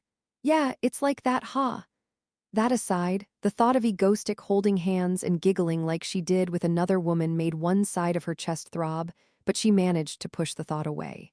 That evening after returning home from work, Stardust sat at her desk, propped up by her arms, and sighed. Actually, her main concern was that she couldn't do anything about it, even though he was doing it. Especially since they should be working together to figure out what to do with him, and she's stuck here alone. After the Moonlight Gate incident, after she had fully realized that he was a villain but not a bad guy, she no longer had any reservations about approaching him subconsciously, but the problem is, she doesn't know what to do. After all, she's the hero and he's the villain. With a sigh, she reached for her mouse and turned on the laptop in front of her. To clear her head a bit. There's no point in stressing herself out by thinking about this, As she idly scrolled through the internet portal, she paused slightly when she saw a news article with her face on it. Feature Stardust, the greatest S-class hero in Korean history. About her, curious to see what it had to say, she clicked on it. Beneath a picture of her standing there, looking off into the distance, the article spoke of her accomplishments as Stardust and the words of praise for her. And in truth, she had grown quite accustomed to such excessive praise by now, thanks to her long residency in the Egoistic fan cave, so she scrolled down quickly. One sentence in particular caught her eye. Stardust is probably just worrying about herself and her country. Even as you read this, she, the hero, is probably only thinking about how she can save them. So far, she's been thinking more about how she can move her relationship with Egoistic forward. She felt her conscience pricked a bit as she thought about how to move their relationship forward. But after thinking about it, she decided that since Egoistic was a villain, thinking about him was a form of protecting the country. Quickly closing the article before it could sting any further, her attention was caught by another article with a different title. It was an article with a picture of Icicle freezing the waves. A-list hero Icicle freezes the sea. No one expected her to do it. Right, Seola, she muttered to herself and clicked on the article. The article went on to say that Icicle had done quite a bit and seemed to have gotten quite strong, especially when she froze the entire ocean off the coast of Busan. So much so that she was nicknamed the South Sea Ice Girl by netizens. Reading the article, Shin Haru smiled quietly, unlike when she read her own article. Her friend's growth was a joy to her, but then she remembered. Suddenly, she remembered a scene and her face stiffened. To be precise, the image of Seola smiling at Egoistic in Busan the other day, her arms outstretched and holding his hand. Even though she hadn't meant to, she had secretly felt like she had something with him for Stardust. It was quite unnerving. And then a thought crossed her mind. Right! She had been worried about Ego Stream earlier, and now that she thought about it, she had a friend to share her worries with. Lee Seola, her oldest, best friend and fellow hero. Shouldn't she be able to talk to her about her own worries about wanting to be closer to the Ego Stream? And there was one more reason to ask her. Let's make sure Seola knows this once and for all. With that calm expression, Stardust thought quietly, Egoistic, it's mine. Seola, are you available? Yeah, can I talk to you for a second? Then back to the present. I want to get to know you better. What do you think? Inside the cafe, listening to her friend Haru, who had come to visit her after a long time, speak so calmly while holding a cup of coffee, Lee Seola had all sorts of thoughts in her mind. First, she realized that Stardust was charging at her, contrary to the words of Egoistic, who had said he was keeping his distance. The second was, but for Haru to talk to me so openly, oh no, no, no. Even as she silenced those thoughts in her mind, Lee Seola nudged Haru as if she didn't know anything. By the way, Haru, isn't Egoistic a villain? I don't understand what you mean by wanting to be friends with him. Having said that, Lee Seola was a bit expectant. Perhaps Stardust would deny something here or show some sort of embarrassment at what she had said. However, that was not what she expected. Oh, the more I look at him, the more I realize that he's not necessarily a bad person. I'd like to get to know him better. Hearing the hero say that he wanted to get to know the S-class villain because he didn't seem to be a bad person, Lee Seola almost rolled her eyes. Mr. Doin. Stardust is completely off the brakes now, let alone the distance control. Lee Seola instinctively realized that this was a dangerous situation. A situation in which Egoistic seems to firmly believe that Stardust hates him, but contrary to what he thought, Stardust had already fallen for him. It was almost over, especially if she was going to say it out loud like that. It's like she's already telling her out loud that she likes Egoistic, though it seemed he hadn't quite realized it yet. I mean, Seola, you're my friend, can you help me get closer to him? And just as Seola was thinking about her answer, she looked at Stardust, who had set her cup down and leaned her head close to hers. She realized that she had a choice to make, and at that moment, the genius businesswoman's mind began to spin. The villainous alliance, Ego Stream, created by Egoistic, and the countless women who were his associates. It was obvious that most of them seemed to like him, and they live in the same house with him, building a powerful cartel, tightly knit. She could tell by the way they'd been wary of her when she'd visited them in the past. Of course, they've gotten along better now, but there was still a danger that they might band together. A full-blown antagonistic force, spending more time together than anyone else. There was one variable, however, and that was the fact that he hadn't shown much interest in any other woman except Stardust. So I'd rather work with Haru. Since she's close to Haru, they'll work together. Hero versus villain against the great evil force that is Ego Stream. It was already an argument with many logical errors, accusing Ego Stream of being evil just for the simple reason that they spend a lot of time with Egoistic. But Lee Seola did not notice until this point. Of course, another option would have been to tell her, I think Haru likes Doin. But no matter how she looked at it, it's not good for a third party to come between them right now. Yeah. All right, Haru, I'll think about it with you. Really? Yes, you're my friend. Lee Seola laughed quietly as she said that. Yeah, literally, though she doesn't say it out loud because her most important friend was Haru. She decided to help Stardust. For your information, she knew that good things were shared with her friends. Maybe we should change the law. I, who was working on researching Karquias, shook my head at the ominous feeling I suddenly felt after a long time. What is this strange feeling? I hope it's not someone else plotting something shady. Chapter 297. Doin, what are you doing? The Ego Stream Mansion. I was lying on a sun by the lake in the garden doing my work when I looked up at the sound in front of me. And there, peeking her head out of the water, was the blue-haired Ariel. Since living here, Ariel has been swimming in the lake from time to time because she feels comfortable in the water. I'm working. I'm a little worried about something. I think you work too much. My father didn't work this much either. If Ariel, who just got here, can say that, doesn't that mean you're a workaholic? As Ariel was saying that, Seo-yoon, who was swimming behind her, spat out water and said that. When she saw Ariel swimming in front of the lake, she decided to follow her and learn to swim too. At first, she came out confidently in a skimpy swimsuit. Then, realizing the cold water and the limitations of her swimming skills, she made a swimsuit similar to the one Ariel wore. It looked like it wasn't quite finished yet. Anyway, to the two girls who complained that I was only working, I could only vaguely laugh because I had no words to retort, especially Seo-yoon, who worked the longest with me even when she said that. Anyway, that's what I was doing.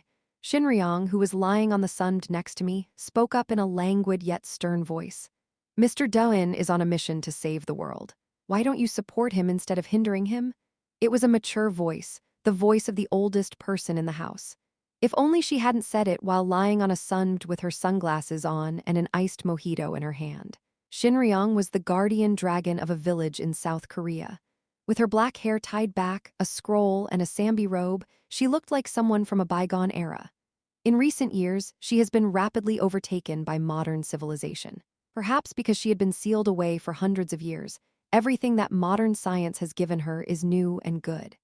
Still, Shinryong was able to survive for quite a while due to her rejection and her mindset of valuing the old and nature. She stayed in the forest in front of the house without any instructions from us and was eventually corrupted by Subin restaurant trips. The idea of being in nature was a good one, but I didn't expect it to manifest itself as an icy mojito while lying on a sun wearing a scarf. Seo Yoon dived into the lake while blowing bubbles, thinking that Shuryong's words weren't wrong after all. Still, I'm glad they're having a good time. With that, I told Seo Yoon and Ariel to stay and play with me for a while, and then turned my attention back to my laptop. What I'm looking at is something I've been looking into a few weeks ago, the it that sleeps in Karkwias, the only superhuman prison in Korea. I've spent the last few days gathering information from overseas, and I realize that the situation is quite troubling. How the duck am I going to get this thing to stop? I looked away from the laptop for a moment and then stared out at the sunset over the lake, silently thinking. What I'm trying to prepare for now is what happens in 3 pages. An ancient being, hunted down and captured, sleeping in the deepest depths of eastern Karkwias. The most dangerous enemy after Seo Yoon in the Great Jailbreak, the final event of Phase 3, and a potential danger just by existing in the first place. An ancient creature that seems to be related to an otherworldly god and serves as a foreshadowing of what's to come in Phase 4. Karkwia's prisoner too. He is called the wish-granting one, Vadam Implans. Just by looking at his name, which is in a sentence form unlike most modern villain names, you can tell how old he is. He was one of the first people to be put in eastern Karkwias when the castle was being built, a prison from which there would be no escape. No, can he really be called a man? He's not a man at all, but a divine being. Wish Granter, a black 5-year-old child-sized figure sitting amidst a mass of strange, white, thick tentacles. He wasn't much of a villain, really. He doesn't hurt people in the first place. However, if someone approached him, he would open his mouth to make a silent offer. Your wish I will grant you. Yes, the one who offers to grant wishes. And of course, he asks for something valuable, something precious in exchange. And if you pay, he does grant the wish. It's a terrible, terrible, cruel thing. He grants the wish in a way that the wisher could never have imagined. For example, if I pray for rain, a storm blows up, or if I pray for her to love me, it transforms the wisher into her favorite cat. It all seems so ridiculous, so impossible for a human being to do. That's why he's a god.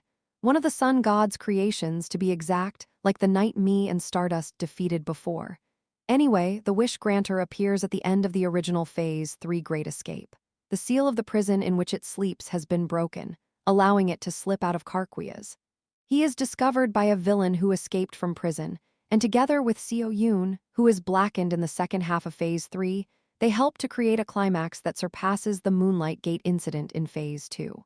At that point, readers were laughing out loud thinking, let's see how far this will go. It seemed like the world couldn't go any lower. For the record, it did.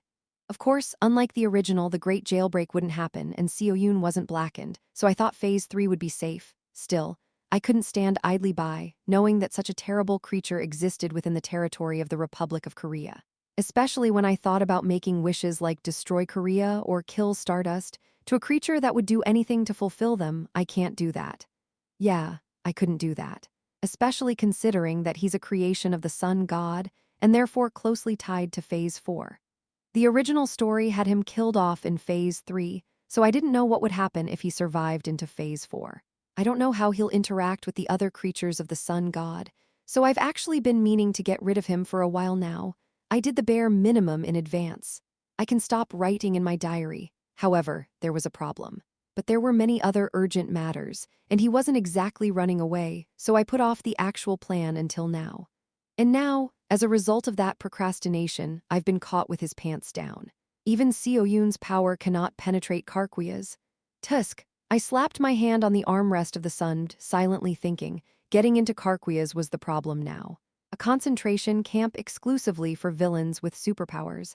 A culmination of all modern abilities and technologies that exist around the world, which gave the International Association its current status.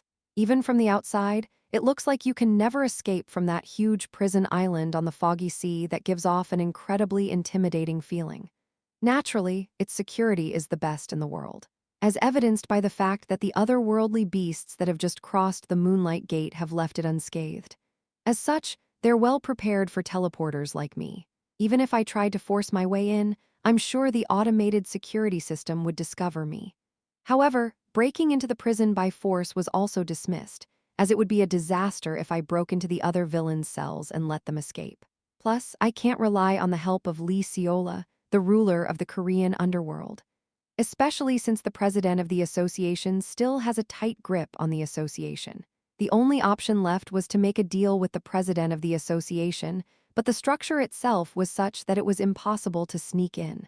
As strict security was required, everything was monitored in real time. There was only one option left. I'll get caught and put in a cell. I chuckled to myself at the thought. Even to myself, it was ridiculous.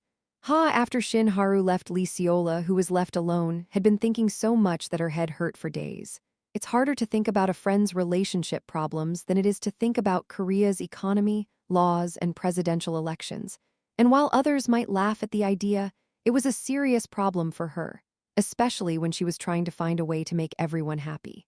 As she twirled her pen and thought, her phone rang. "Doin?" She smiled broadly until she realized that it was the caller from Egostic. She wondered what it was, and then, "Yes, what?" The smile didn't last long as she answered the phone. "You're going to get caught by Stardust and put in a cell?" Was that what she had heard? Double-checking, she grabbed the phone and sighed heavily, leaning back in her seat.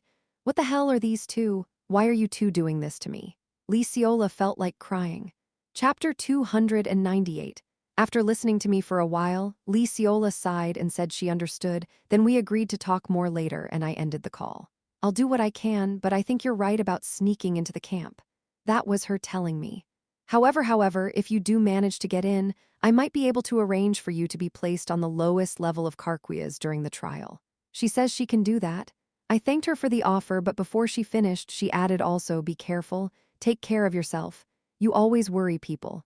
I'm sorry, but this is the only way. Okay, I'll look into it further. After we ended the call, I sat there, pen in hand, thinking, the wish-granting one. I should probably get rid of him before Phase 4 starts, but am I doing this right now? Yes, that's what I was thinking.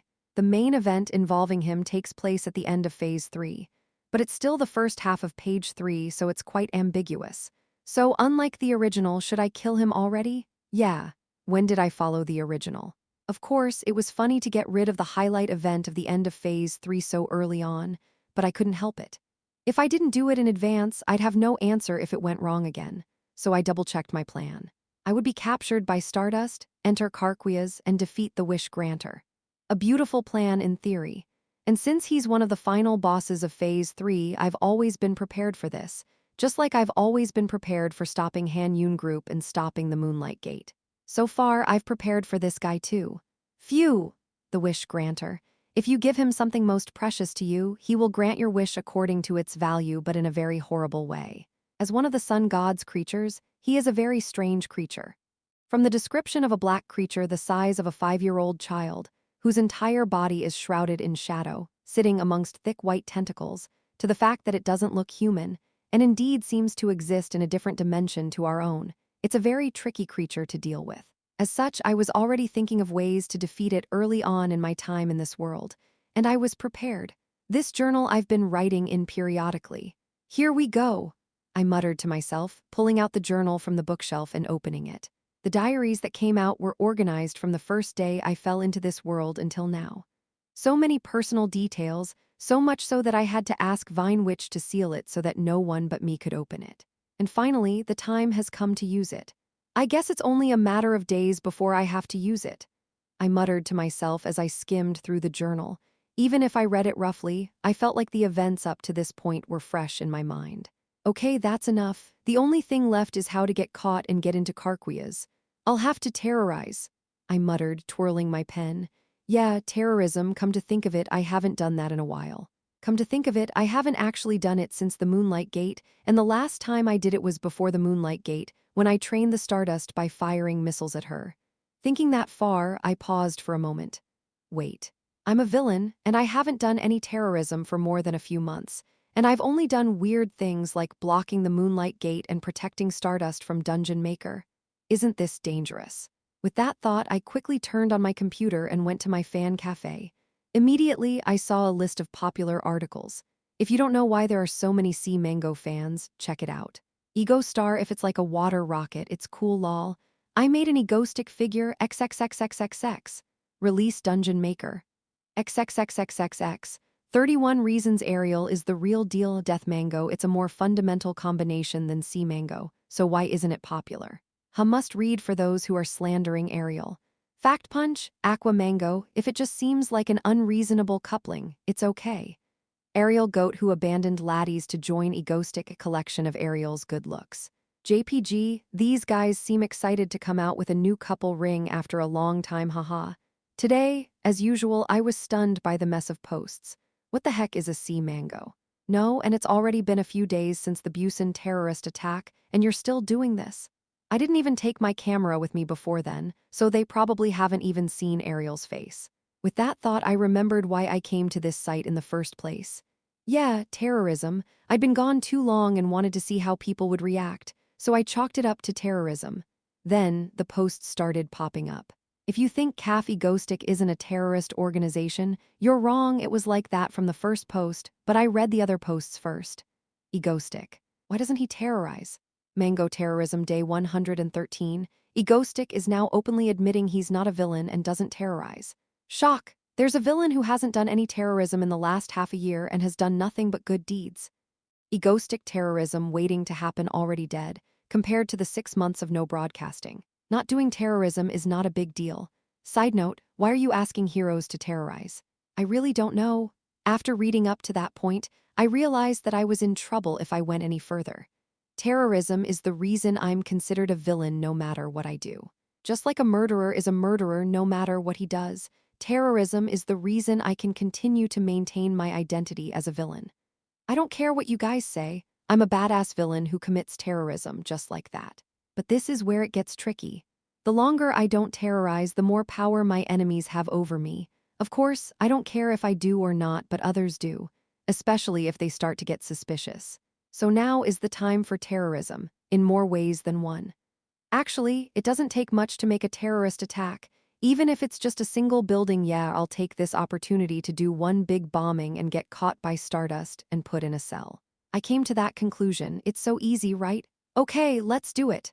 Determined, I stood up and left the room, heading for the living room, and there they were, all gathered together. Seo-yoon was explaining something to Ariel, who was sitting with Yoonwoo.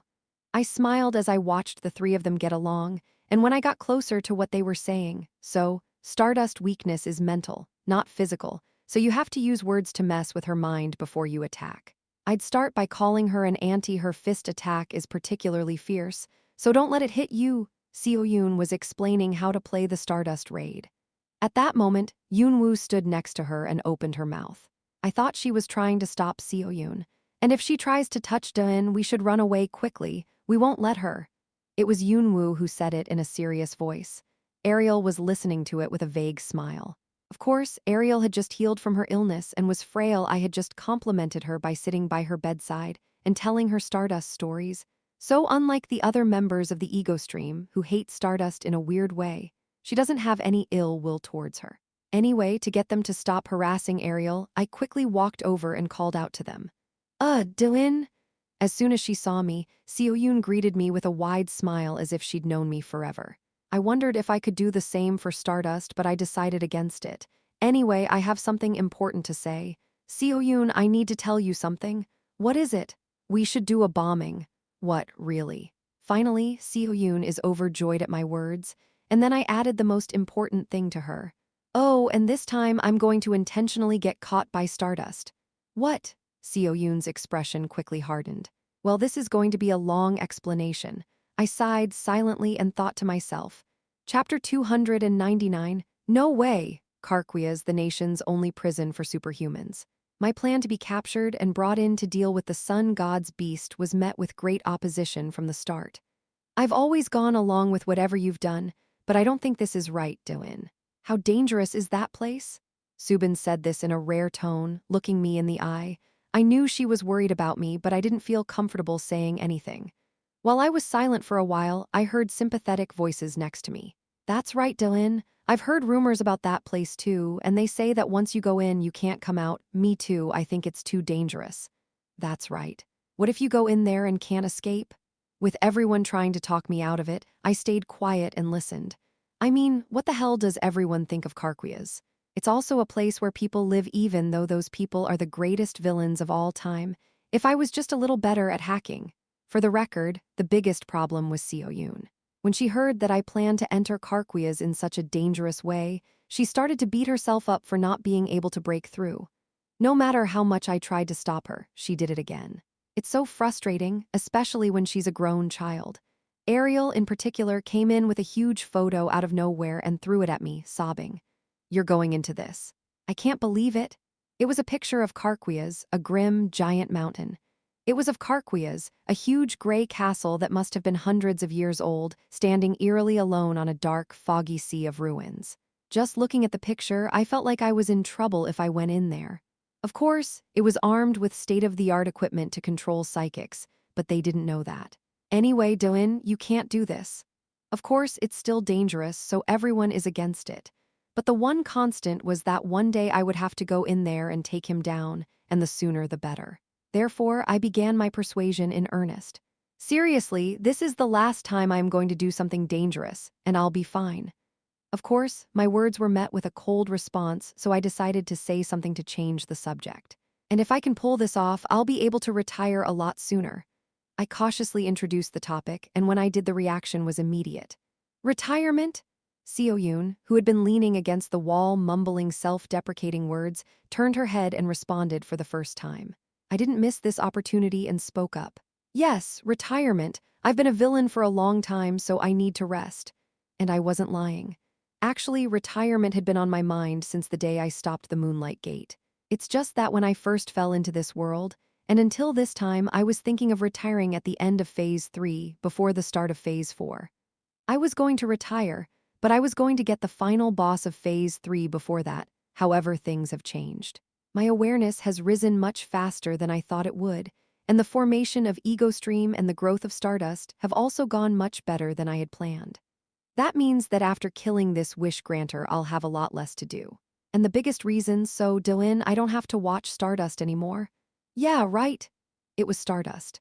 Lately, I've been getting a strange feeling whenever I see her, and I wonder if her reaction to me means something. I concluded. I've finally gone mad, and I'm interpreting Stardust behavior in my own way. I realized that I should probably stop getting involved with Stardust before something worse happens. I don't see why I need to keep doing the terrorizing myself now that I have the Ego Stream, and Stardust has grown quite a bit. I was tired. Anyway, as I was thinking about it, I heard a voice up ahead. But Seo-yoon's voice was still reluctant, so I'll have to try harder. Seo-yoon, Subin, listen. After that, my persuasion continued. I told her that it was only for this time, that I wouldn't do anything dangerous anymore, and that it was okay because I had already made a plan. After talking for a long time like that, okay, are you sure this is the last time you're going to do anything dangerous? Eventually, with a worried sigh from Subin, I was able to get permission. It was a mystery to me why I was allowed to enter Karkwias, but it wasn't the first time. It's not like I've ever given up just because they objected anyway. When it comes to the best outcome for everyone, it doesn't matter what the process is. I thought to myself, quietly. The fact that I brought up retirement and said that I wouldn't do anything risky like this in the future seemed to help calm everyone down. I'm not saying I'm retiring right away. I had a lot of work to do after this, and a lot of work to do after retirement, but I decided not to say that. With the invasion of Karkwias thus finalized, I began planning in earnest. I had a very simple plan to summarize my objectives. Get caught by Stardust after a terrorist attack. 2. Enter Karkwias, the prison for superhumans, and make a wish within. Make contact with the wish granter and destroy it. Escape. It sounds like a simple plan, but the problem is how to get in, how to get out, and how to get rid of them. As the plan was made on the fly, it took quite a long time to put it into practice, but with Seo-yoon's help, the plan became somewhat clearer as we went through it step by step. Especially the words of Subin, who had a serious expression on her face. Dylan, you said that Stardust will capture you, right? Yes. Then did you tell your colleagues who are currently abroad? No, do it quickly. Hearing Subin speak so firmly, I couldn't help but pick up my phone. No, what does it matter? I'm going to escape in a few days anyway. That was my thought, but Subin insisted, so I couldn't help it. I called everyone I knew and everyone I was allied with. Ha ha ha ha. I see, I'll keep that in mind. I could have invaded Korea if you made a mistake. Thank you for the heads up, Dylan. If I hadn't known, I would have invaded Karkwias right away, Hyuha. HMPH, okay? Make sure to let me know if you're going to do something like that in the future so I can plan accordingly. That was a pretty murderous response. No, I was planning on telling Atlas, but I didn't expect the other two to act like this. It's only a few days anyway. Anyway, the plan was well underway. Hey, don't worry about the escape part, I think I can handle this. Really? Yeah.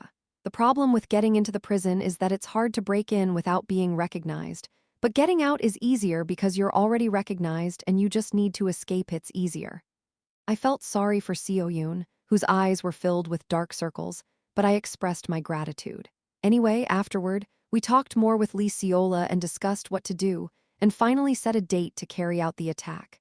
And finally, after some planning, I quietly called Seo-yoon into my room and handed her a notebook. Seo-yoon, keep this? What is this? Seo-yoon tried to open it as soon as she received it, but when she saw that the diary wouldn't open no matter how hard she tried, she looked puzzled. I calmly said to her, hand it to me when I get back, okay? What? Well, okay, but what is this? I swallowed my words as Seo-yoon looked up at me curiously. What I handed her was a diary that was sealed so that only I could open it.